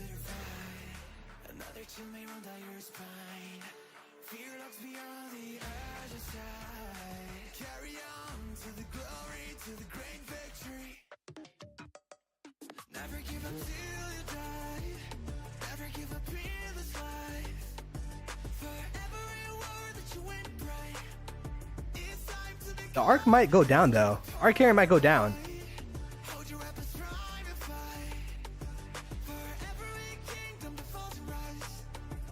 Arc carrier is down. So that's gonna be a pretty, I mean, it's so close to their base though. This is way too close for 17C to throw. Because they could just reinforce from their city super, super close. And now all they have to do, honestly, they don't even have to hold. They could just capture the arc and the game is theirs. So 17C making the game interesting. But at the end of the day, they were class. They definitely improved from the first match.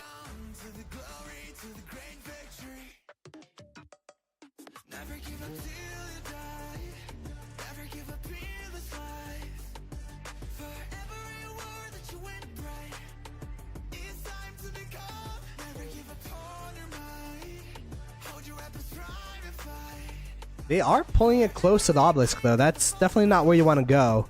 There you go. Into the city, the arc carrier goes. The arc has been captured. Up by now 6k points. What was an interesting game, closed by 17C.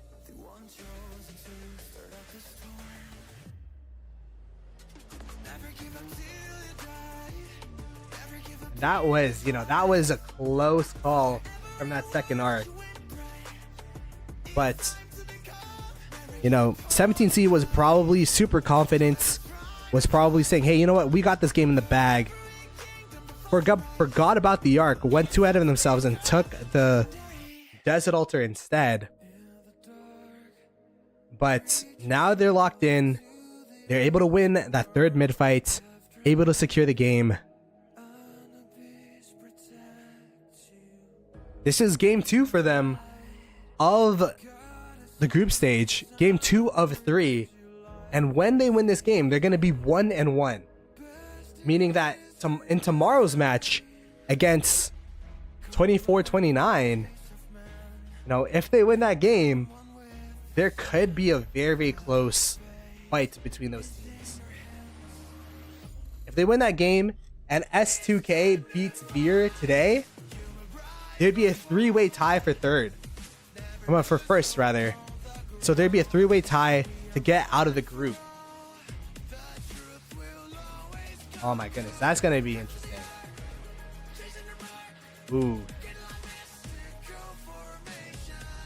The 17C definitely improved from the first match to the second match.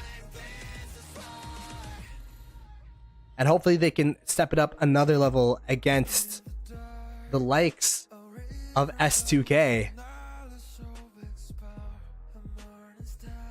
S2K seen by people as the favorites to make it out of this group. So it will be a hard fight, but it'll be an interesting one. We go ahead and see. Actually, oh, this is worst case scenario for 17C. Because S2K is actually losing their match against Beer. So Beer, the team that they lost to in game 1, if they win this match, which it looks like they will, Beer will be 2-0. Meaning that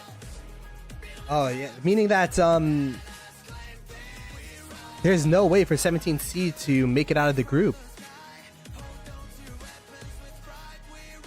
Wow, that's because the way that tiebreakers work, even if 17C wins next match,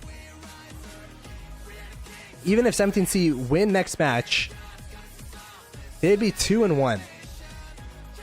If Beer loses next match, they'd be 2-1 as well. The tiebreaker is based off of the one-on-one game that you had with that individual. So Beer and 17C had a one-on-one the first game, but 17C lost.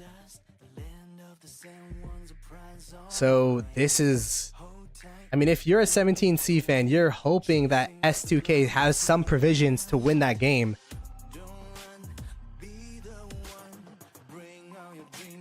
Or else it is going to be Jover for the 17C run. 30, as we focus on this game though, 35 seconds to go. Absolute control, except for that second arc from 17C.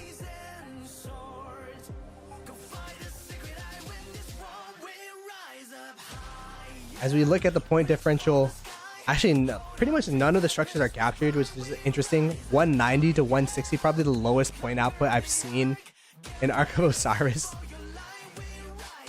But GG's to both teams. VV63 made it close. Made it super close.